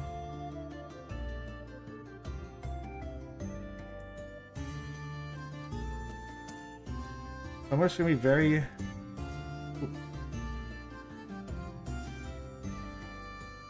gentle with this. I'm gonna get another paper towel. I need it.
I also switched over my laundry. Important stuff to do. You guys gotta do laundry or make food, go do that. I actually did all my meal prep yesterday, so I don't have any today. Which is why I'm streaming today. I usually don't stream on Sunday mornings. Alright, here we go.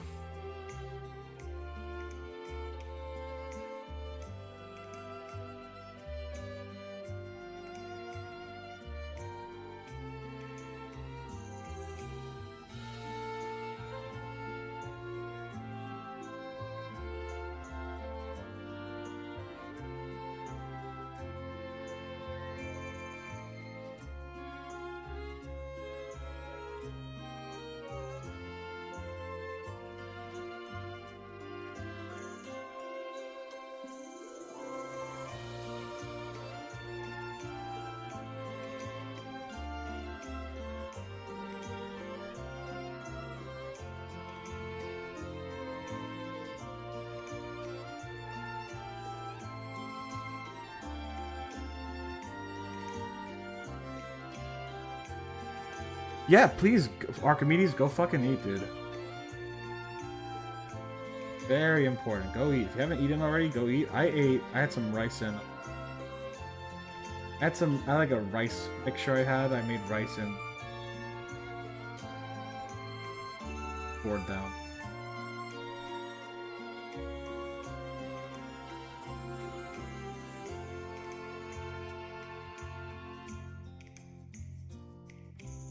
Not the right word for it, but I'm gonna.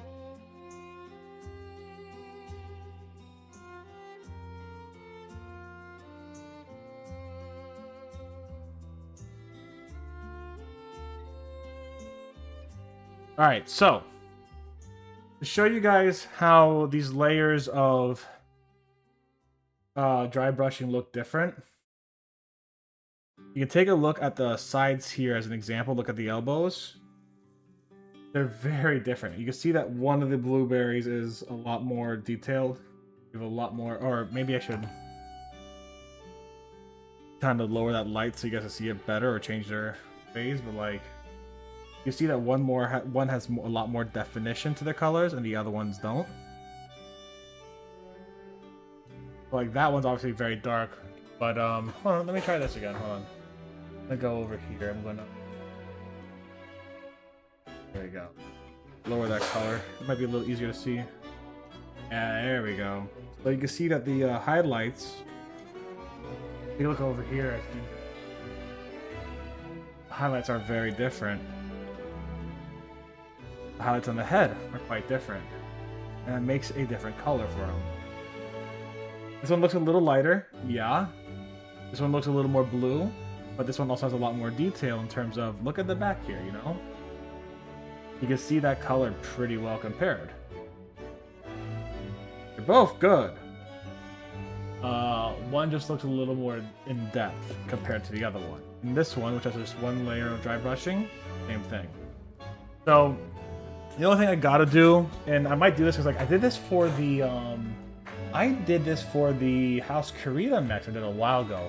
Maybe what I'll do is I'll do like a glaze of Macragge Blue later on, because that that turned out really well, even after I did all the highlight, after all I did the dry brushing, which was pretty great.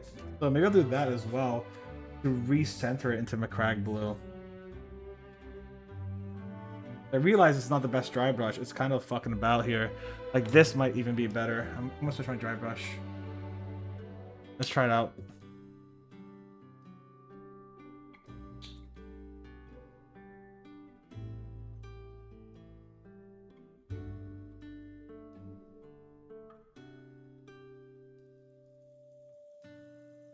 Oh yeah, that's coming out good. Oh yeah, that's coming out real good. I was worried about this dry brush actually because of how it was shaped, but I guess this one's gonna be a little bit better. I'm not gonna use that one anymore. Again, makeup brushes would also make great dry brushes if you need to get a dry brush on the cheek. The makeup brushes.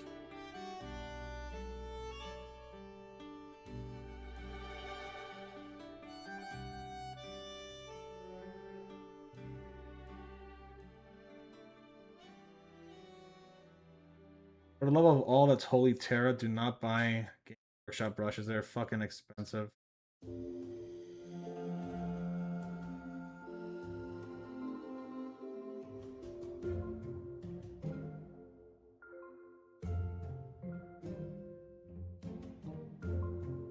Alright, stop that. Then we're gonna dry brush this guy. Dry brushing is by far one of my favorite techniques. I know it's quote unquote a beginner friendly technique, but it's by far one of my favorites. I make such nice looks. Alright, we're gonna start with the darker mid-tone I had.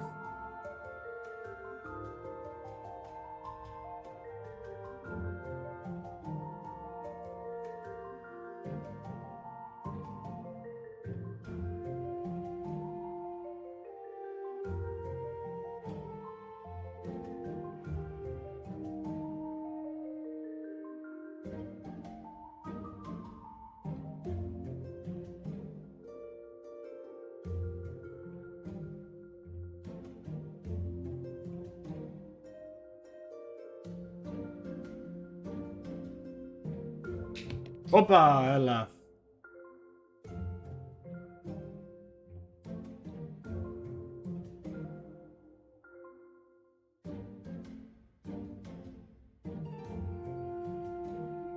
Lighter one.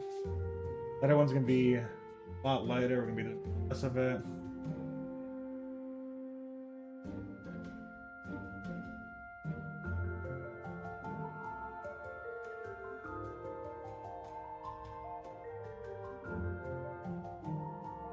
Because these guys do have a lot of flat surfaces on the Marines. So you gotta be a little...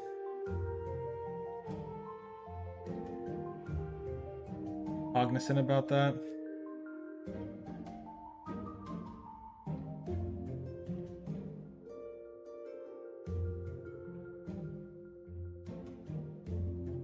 That's looking really fucking good.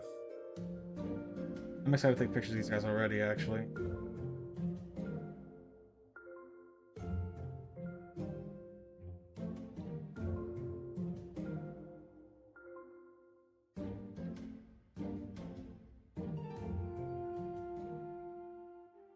Pauldrons are going to be a little out of place being so dark blue.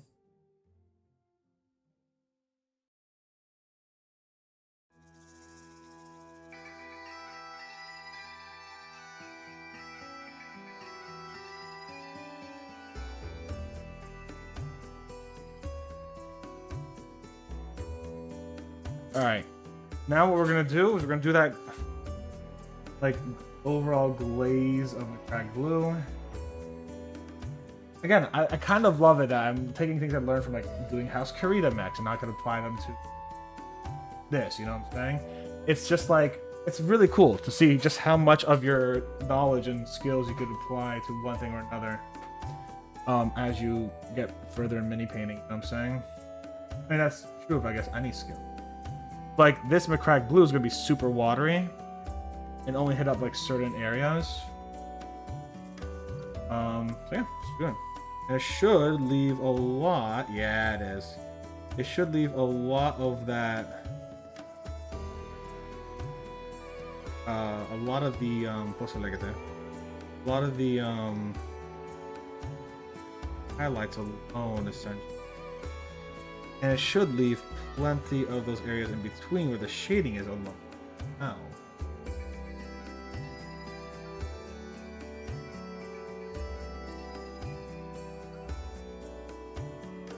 If I got it, I could go in and pin one. Oh, reality, I don't think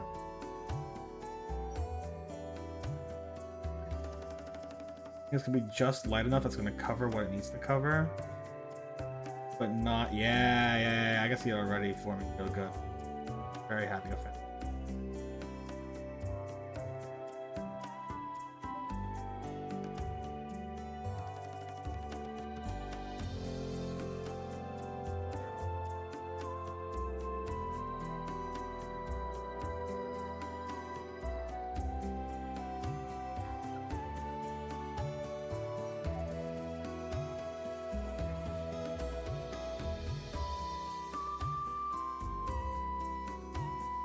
Don't forget to drink and stretch if you guys haven't in a little while. I'm about to do so myself after I finish this layer.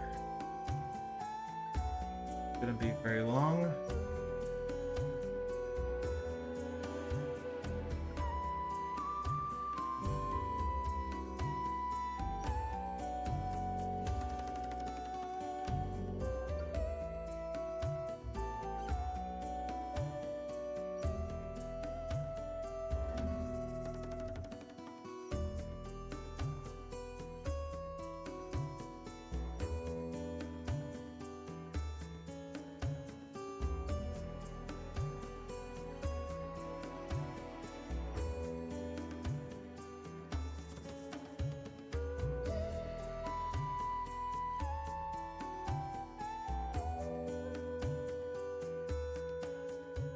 Yeah, a little bit of that phase out real quick on some certain areas. Again, treat it like a wash hilariously, but just treat it a little bit more severely. It just stays on those areas you want to stay in, essentially. It's really weird. Works.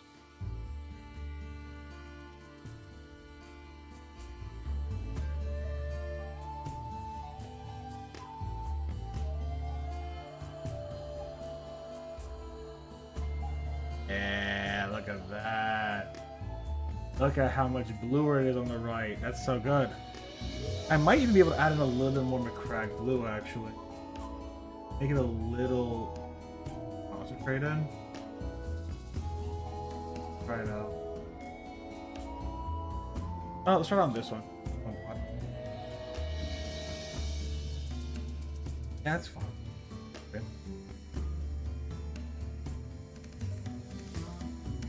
No. That's too much.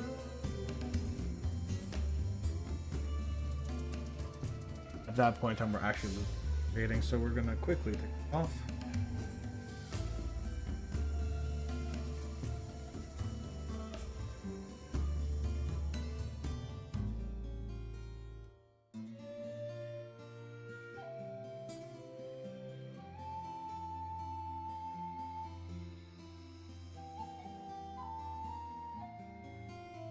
Water to that, and we go for the next one.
Little bit of this in here.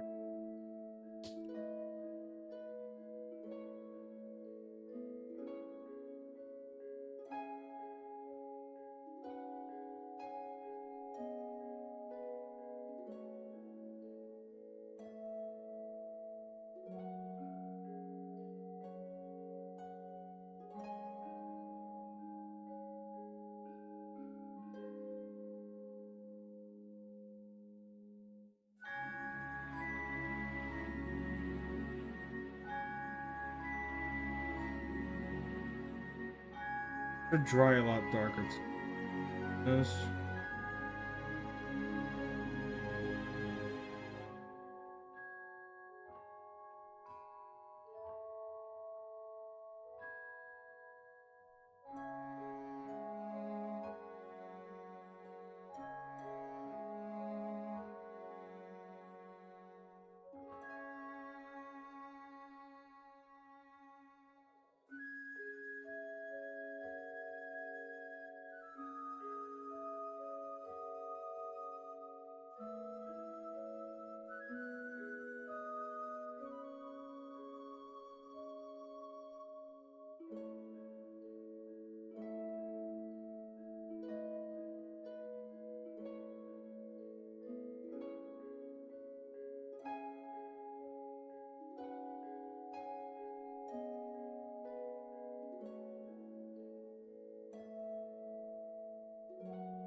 Okay. All right, I'm gonna take a drink myself. Stretch out real good. Ugh. I'm gonna quickly plug in my headset. I got my glasses here.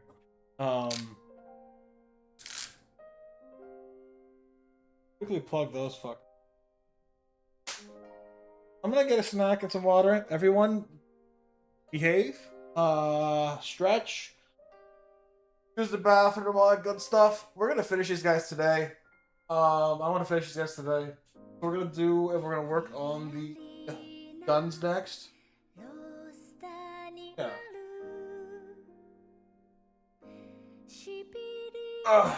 Alright, done stretching. You guys go stretch. Be right back.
God, who told?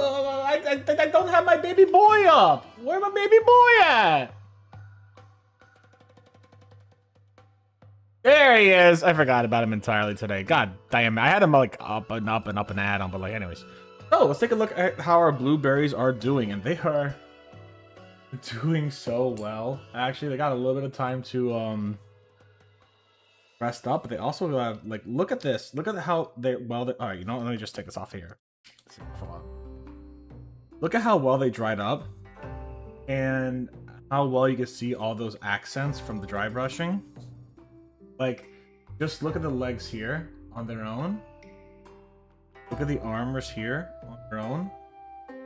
They are looking absolutely fucking wonderful. This is looking great. Very proud of this. And again, we're only using like 2 or 3 colors. Literally, this is a color limited thing. It's great. It looks wonderful. The last thing we're going to do, essentially to these guys, is we are going to dry brush the guns a little bit. And that's about it. Then the bases, obviously. But other than that, we're pretty much done. I'm going to use this for dry brushing because we need something a little more focused, though. Because, like, this is great, but it's so broad compared to this one, you know what I'm saying? Like, we need something a little different. So we're going to get a little bit of Abaddon Black. We're going to mix it with a little bit of Corax White. And we're just going to dry brush the, we're just going to dry brush some gray on there, essentially. Let me get some more white. Where's the Corax one? Oh, that's my fucking back. Ow. I hurt my back a few weeks ago, like a week ago or 2 ago. Not great, but you know, it's fine. We're gonna do fine. What am I getting a notification on? Can't find it. Oh well.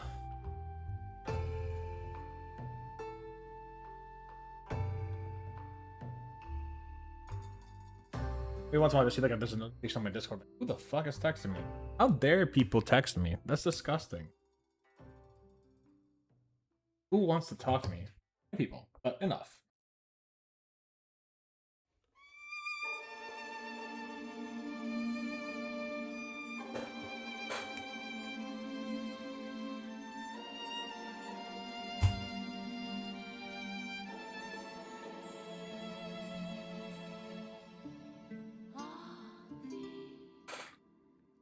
Alright, let's take care of these guns. Then I'm looking gunny. We could also use a little bit of other colors on them, but I really want to stick to just the colors that they gave us on the kit. So like, that's what we're gonna do. Anyways.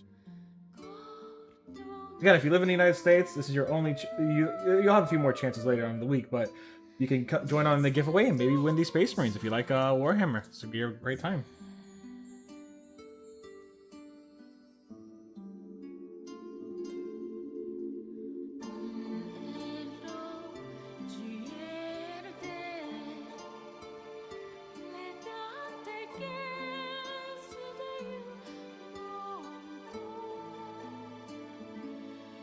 That's a good already.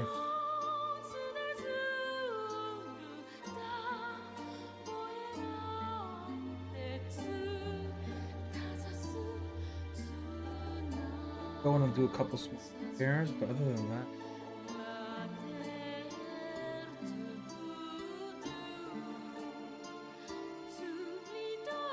this is literally just good.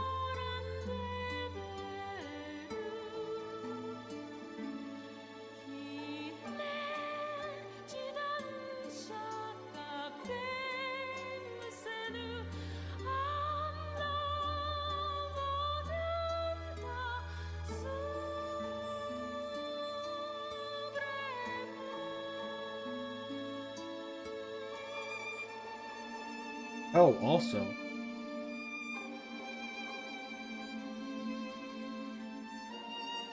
Hold on. I realized something.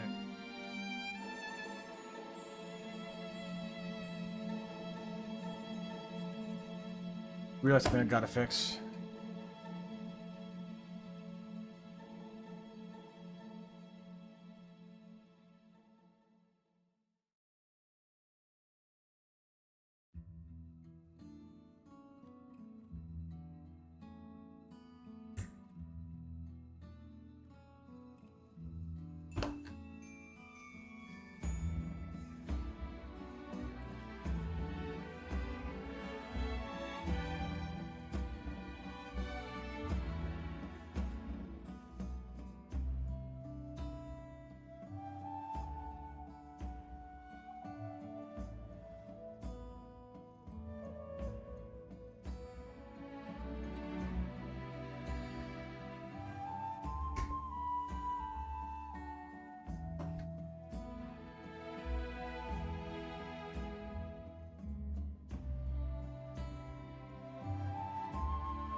Almost forgot this part here too.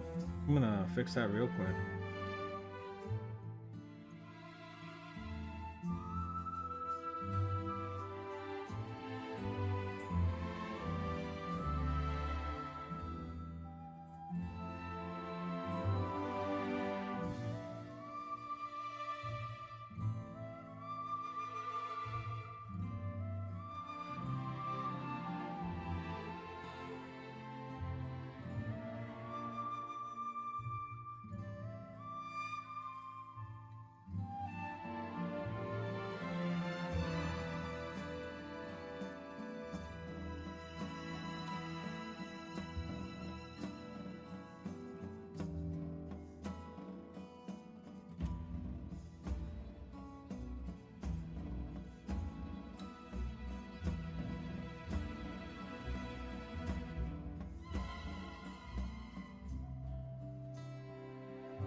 Ate some food, took a shower, now I feel amazing. Hell yeah, we love a good shower. Are you kidding me? I love the shower. I take like a...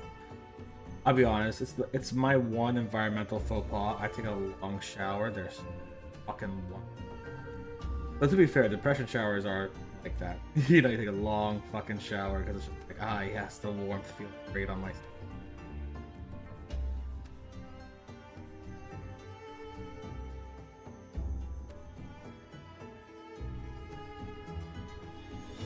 Calling out the real shit, you know what I'm saying?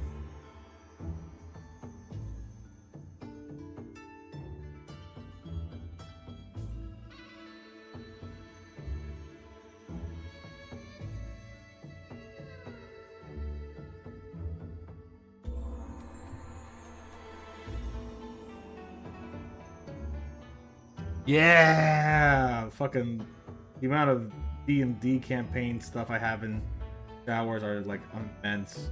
The amount of daydream I do in showers, fucking amazing.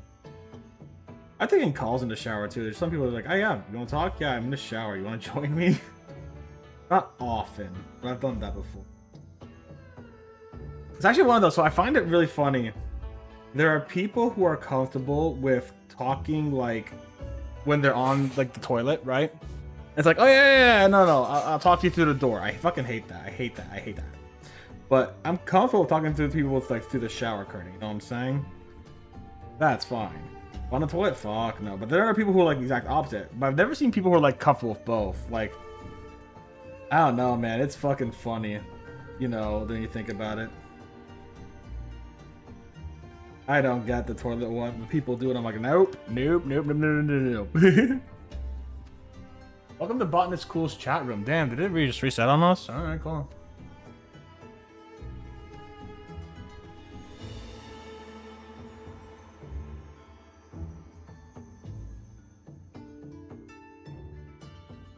I still got some standing adult. Yeah, exactly. You got it.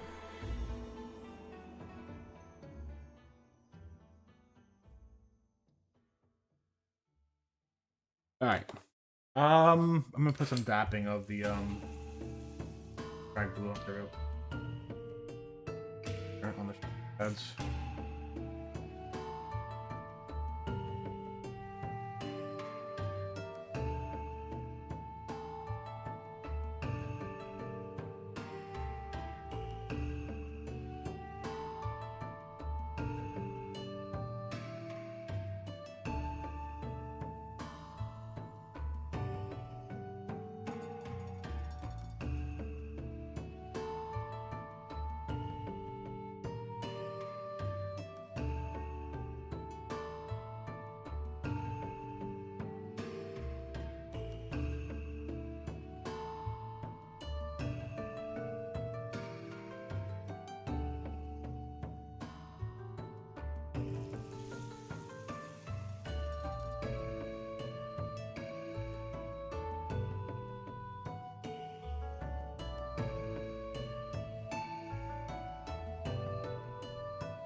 Okay, get these guys off the stands.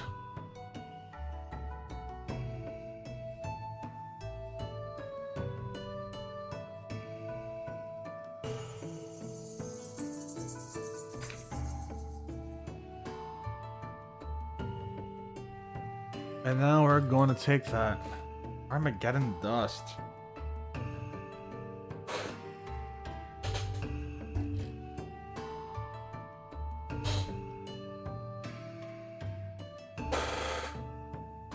Ugh. You need more shaking.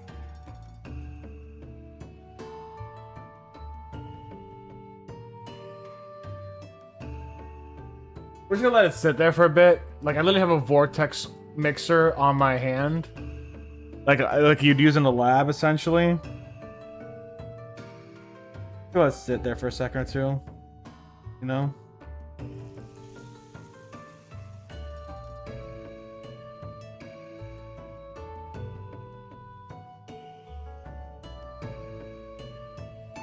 Hey, look at that. That looks better.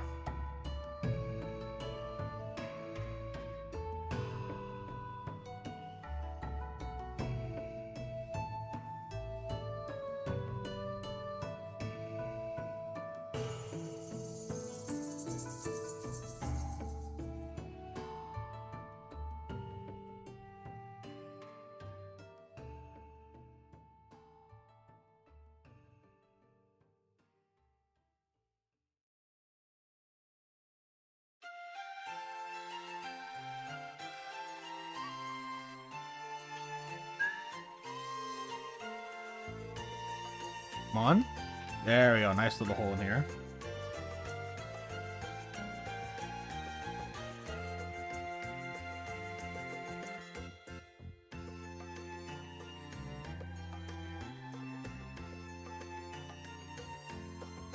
Now, one thing I can do is I could actually introduce some Armageddon dust to their feet, make it look like they've been walking in it quite a bit, which would be pretty cool.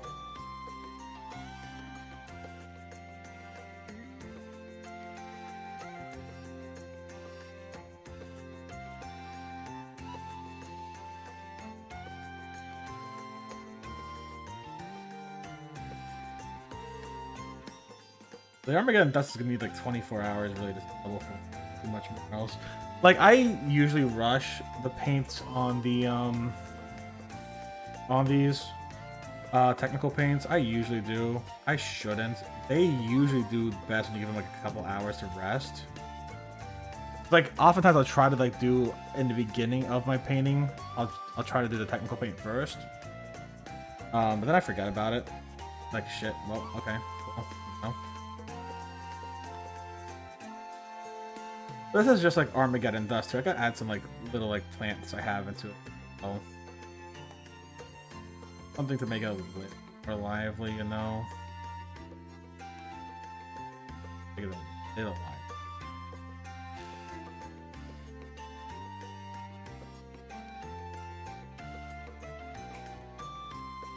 This is looking really good, and I'm very proud of how this.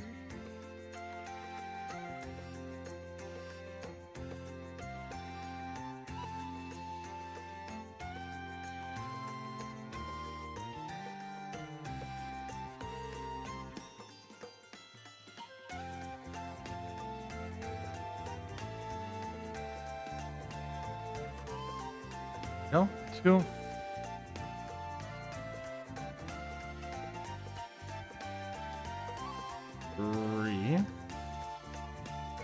I gotta get some plastic glue now. Give me a second. I gotta go get my plastic glue. Remember, if you have plastic glue, that shit fucking stinks and it's poisonous. Smell it.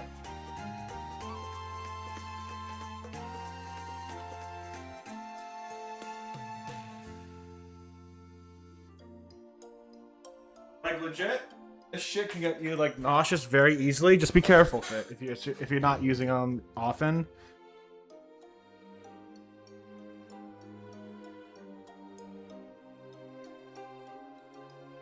I have to go take care of this. Set it on fire a little.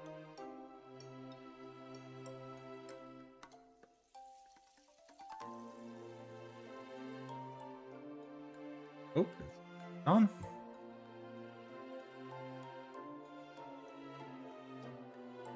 I'm gonna push it together for a little bit.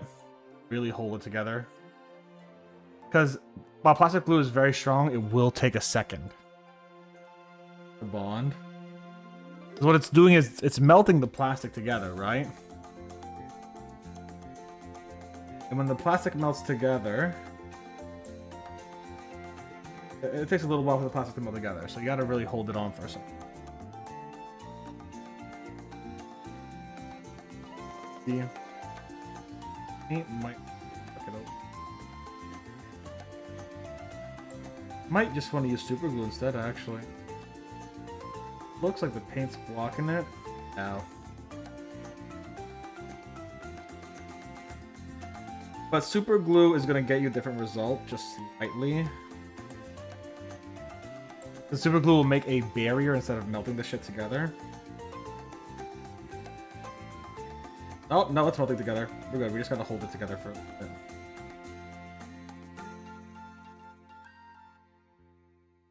See, look, it's melting together. It's good.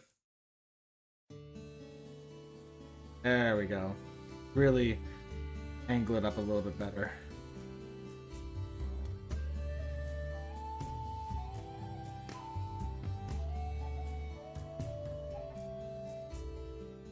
Oh, I draw. My desk is too low. You good for your spine? Yeah, get a standing desk. Do it. People love that shit. Fuck it. If you feel it's good for you, go do it. You know what I'm saying?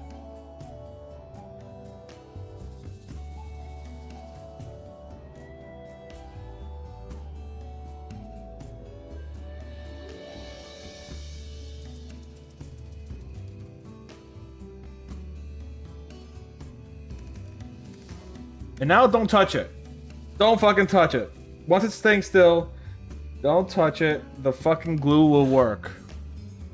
One of those you just gotta trust the process on. I'm really bad at trusting the process. I really am. I will get so anxious about it and be like, oh my god, is it done? Is it done? Is it done? Fucking leave it alone. I mean, if you have a job, how much is a fucking standing desk? Can't be more than like 100, 200 bucks. A fucking table. That they're gonna, you know, use the standing desk thing to like fucking expensive.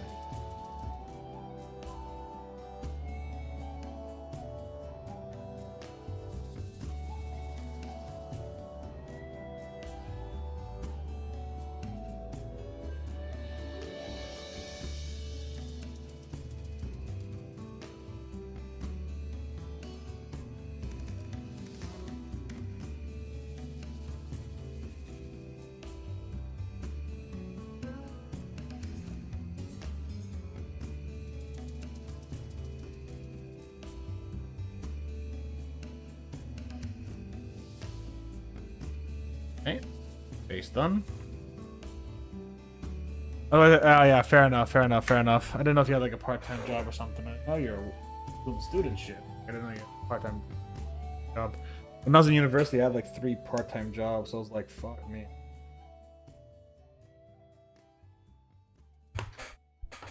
See where that shit's led me. Many places.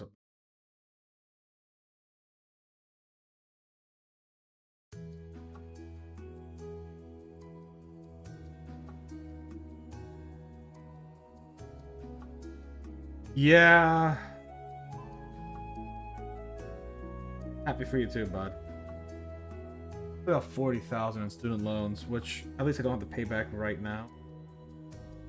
But under the new, I have to wait for the midterms to see how I'm gonna really choose my new plans. Because like, there's the new plan, which is the GOP.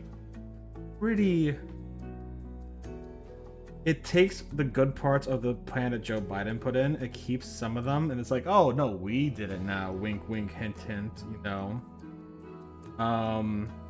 But it also takes some parts, and it really screws people over. So as an example, instead of working on discretionary income, which is what is considered to be poverty line times 1.5, and taken away from your salary, it works on AGI, which is the gross adjusted income, or adjusted gross income, which means you don't take much off your salary at all. You'll go from your discretionary income of, let's say, what poverty lines are roughly around $12,000 to $13,000. Add in 50%, you're gonna go to $18,000. You're gonna get your discretionary income of whatever you make above $18,000 to literally all your money, except for very, very select circumstances, because your adjusted gross income is extremely different from your discretionary income. So you end up paying a lot more every month.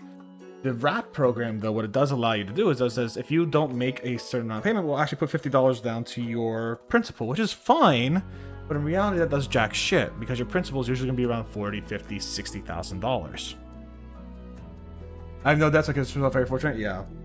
And then after that, you have to think to yourself, well, after that, you got to think to yourself, like, okay, so they still are going to give you that tax bomb. So, like, at the end of your student loans here in the States, when your loans are forgiven, you get a tax bomb, which basically means that you have to pay your forgiven loans in taxes as income. Let's say you have $40,000 in loans.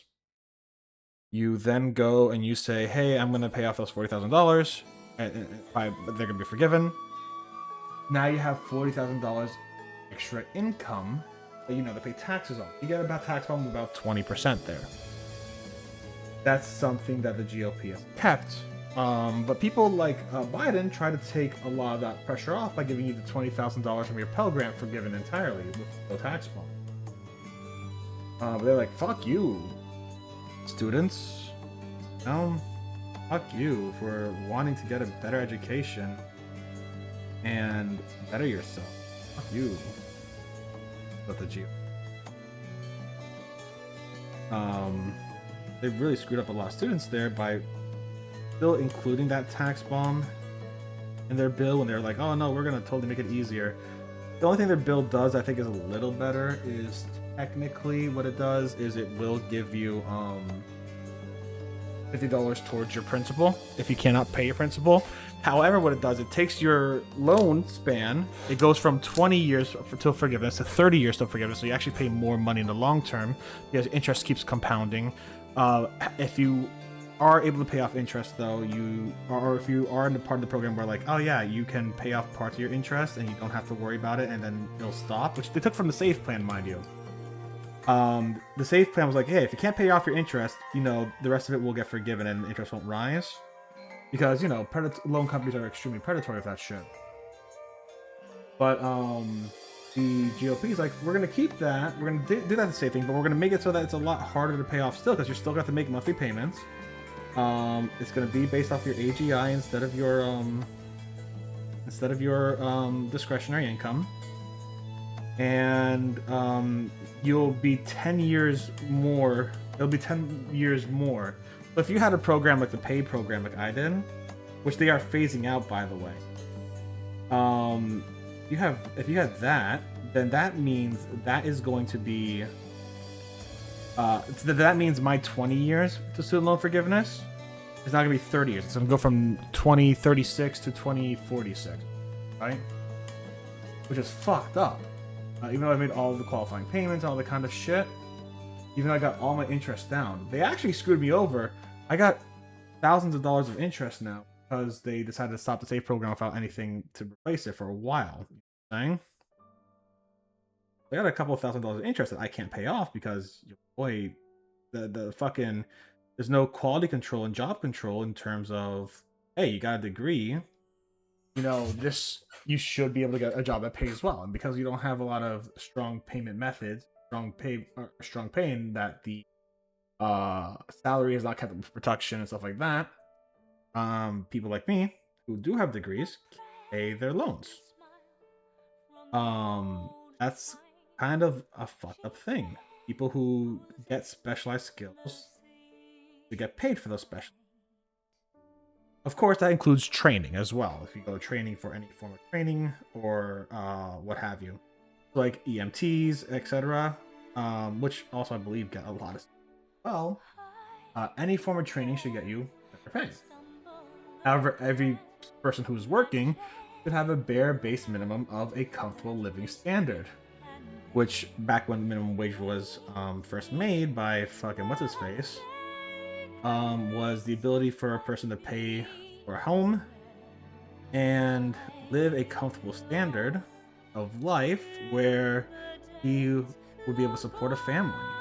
Because back then it was one person supporting an entire family. So that's changed off drastically. You can't even support yourself on the okay. But like, yeah, so it's one of those where it's like the program takes the best parts of save and says we're gonna keep those. It takes the best parts of other programs that they decided to cut down. The only difference is they said they wanted their name on it, and that they also want to keep the students that longer. And they want the tax bomb to stay. They don't want that to go away. And they want it so that no matter what happens, if you join their program, so let's say as an example, I joined the RAP student loan payment program, and I decide 20 years down the or 5 years down the line, oh, we have a new administration, we have a new Congress, we have a new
Imagine want to live life without stress, without threat of losing. Yeah, no.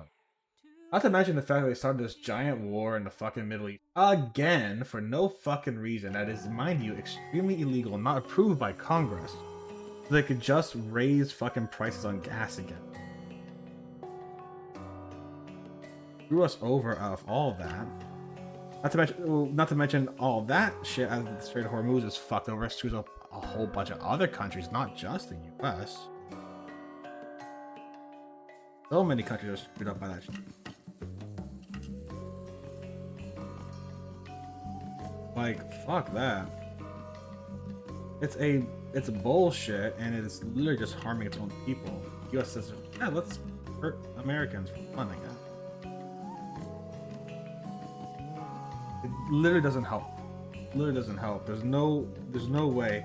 The fact that the administration's own intelligence agencies are saying, yeah, no, there's no fucking nuclear weapons. It's George Bush all over again. Oh yeah, there's nuclear weapons, and yeah, I say there's nuclear weapons, and I just want to kill brown people. I want to support Israel in committing genocide in places like Gaza. Essentially just George Bush, man. It's fucking bullshit. And all that it is raising money on Americans. Hell, Warhammer raised by a pretty significant amount of price before I could get these sets that I'm paying right now for like $30. Now they're 35 to $40 easily. Not to mention the bigger sets, which went from like 90 to 100 to like 120 to 150, depending on which ones you're going for. Don't get me wrong, Warhammer itself is always raising money because it's a growing pop franchise, and people are like, I want a fun little hobby. Ignore the horrors of the world, but at the same time interact with the horrors of the world. Again, Warhammer is a story about the military fascism and in terms of that, you know what I'm saying? Just like BattleTech. I love fucking.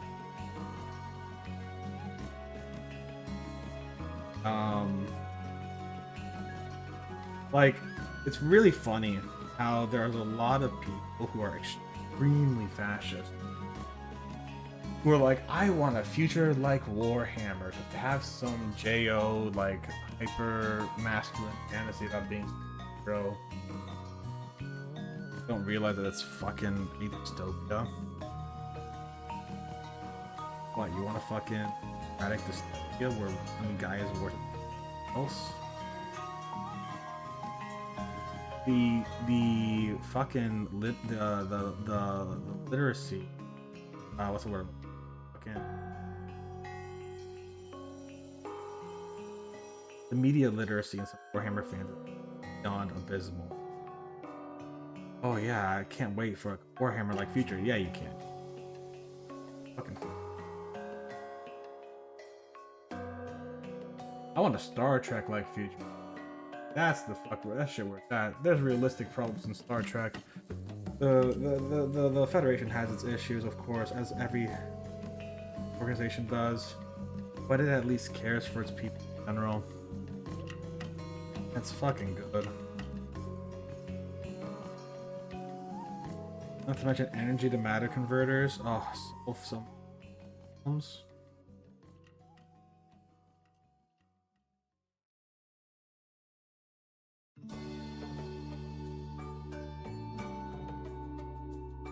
I got the feed. I realize I've been holding them pretty far away from the fucking thing. Too bad.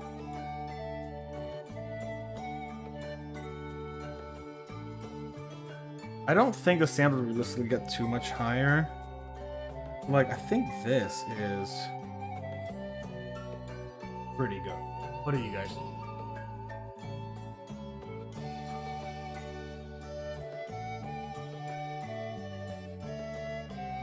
Got the sand up here. The sand looks good. We go give this a quick sealing, then we can do some last minute additions or some decorations around there too.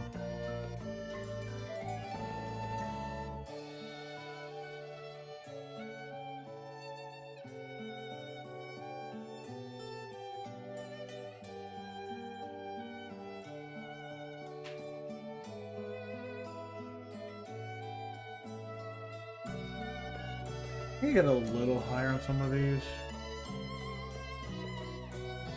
Right here-ish.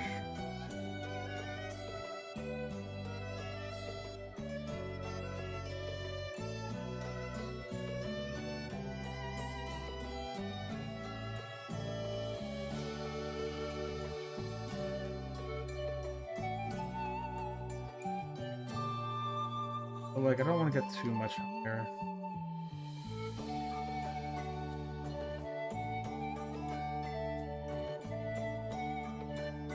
Like, there we go. A little bit on the guns when they're lowered. A little bit on the lowest parts of the guns, and a little bit on the. What do you guys think? Anyway, pretty fun.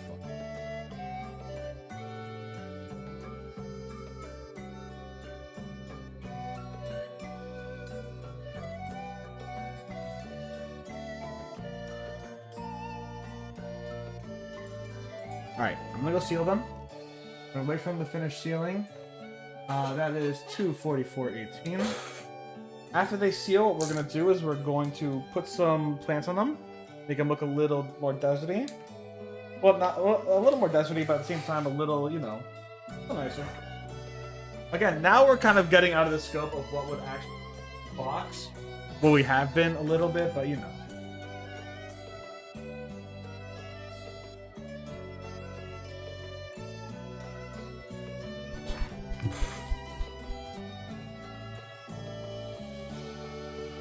Okay, cool. Alright, I will be right back. See you guys in a second, alright?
Alright, last thing we're going to do is we're going to give these guys a little add-on to their base, a little something special to make them a little great. But, nothing too much, because it is a little deserty. So what I'm going to do is I'm maybe going to give them like a rock and a grass kind of deal, you know what I'm saying? Like, nothing crazy. It's literally going to be like one of these grass patches, you know what I'm saying? Because like, there is grass in the desert. And it's important for grass ecosystems, you know? Or for desert ecosystems to have some grass in there. Where is my tweezers? Where are my tweezers? Are these them? Nope. Here is that fun game of finding my fucking tweezers. There they are. Alright, so.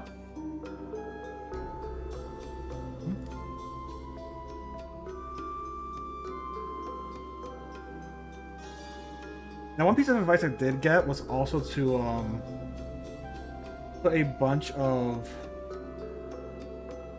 glue as a layer beneath, because as a layer on top of the sand or your base, because it will allow it as well to hold on to things, which is makes sense. And at the same time, it will also keep the base from like fucking up. Again, makes sense. But I don't do that. Crazy. I also just sealed it, so like it's sealed in good. Fuck, that sealer makes you feel like that sealer is fucking rough on the. I'll tell you that much. Got a strong smell to it.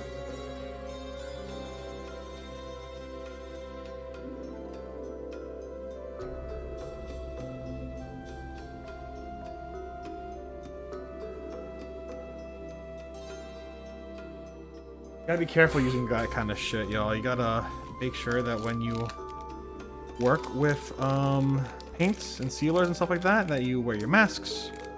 You do so outside, so you're not accidentally breathing it in. Sincerely. And getting yourself hurt. That's could be very, very dangerous.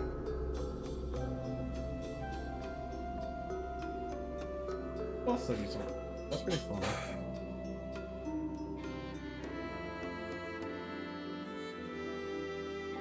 Little piece here.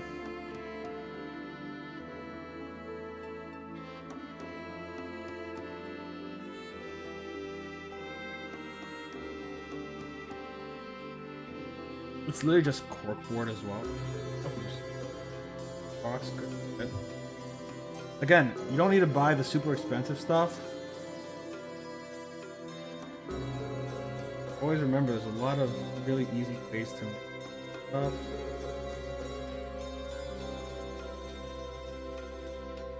Corkboard is one of them. I'm gonna get some small. It's literally just like, oh yeah.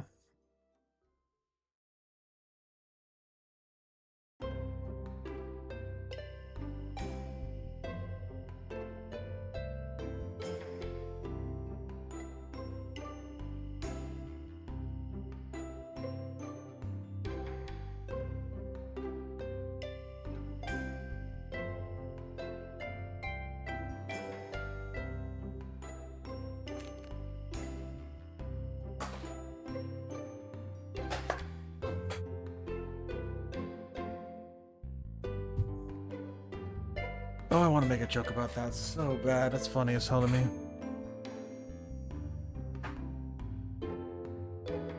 But even I wouldn't make a joke that heinous on stream. I mean, we did just do a whole bunch of hear me outs like a fucking week ago, so like maybe I would. I don't fucking know.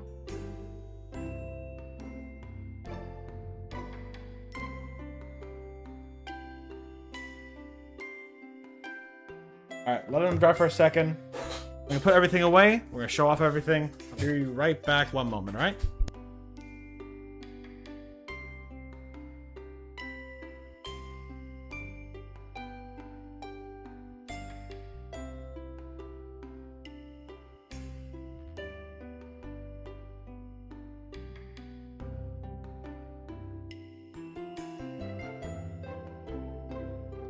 See, literally it's gonna be just a moment.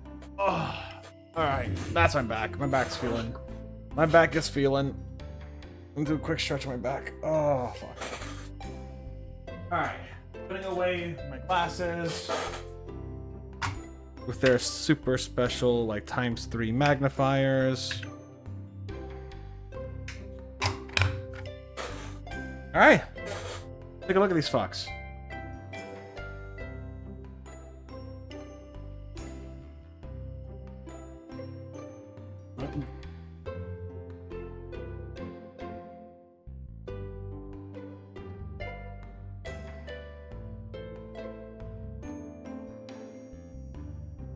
I am very happy with these. I am so fucking happy with these guys. Look at them.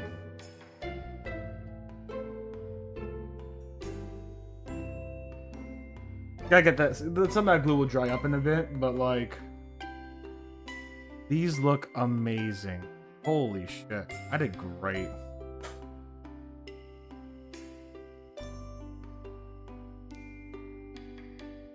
And again, all this, well, most of this, was done with the basis of, like, that, you know?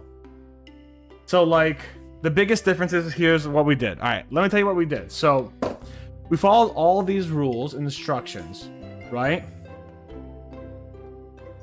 However, I added some stuff to it. After doing all this, I decided to get Agarax Earthshade on pretty much everything. I then used Macragge Blue, Corax White, etc. to really do dry brushes, and then I used Abaddon Black and Corax White to do more dry brushes on the guns, to make them pop out more.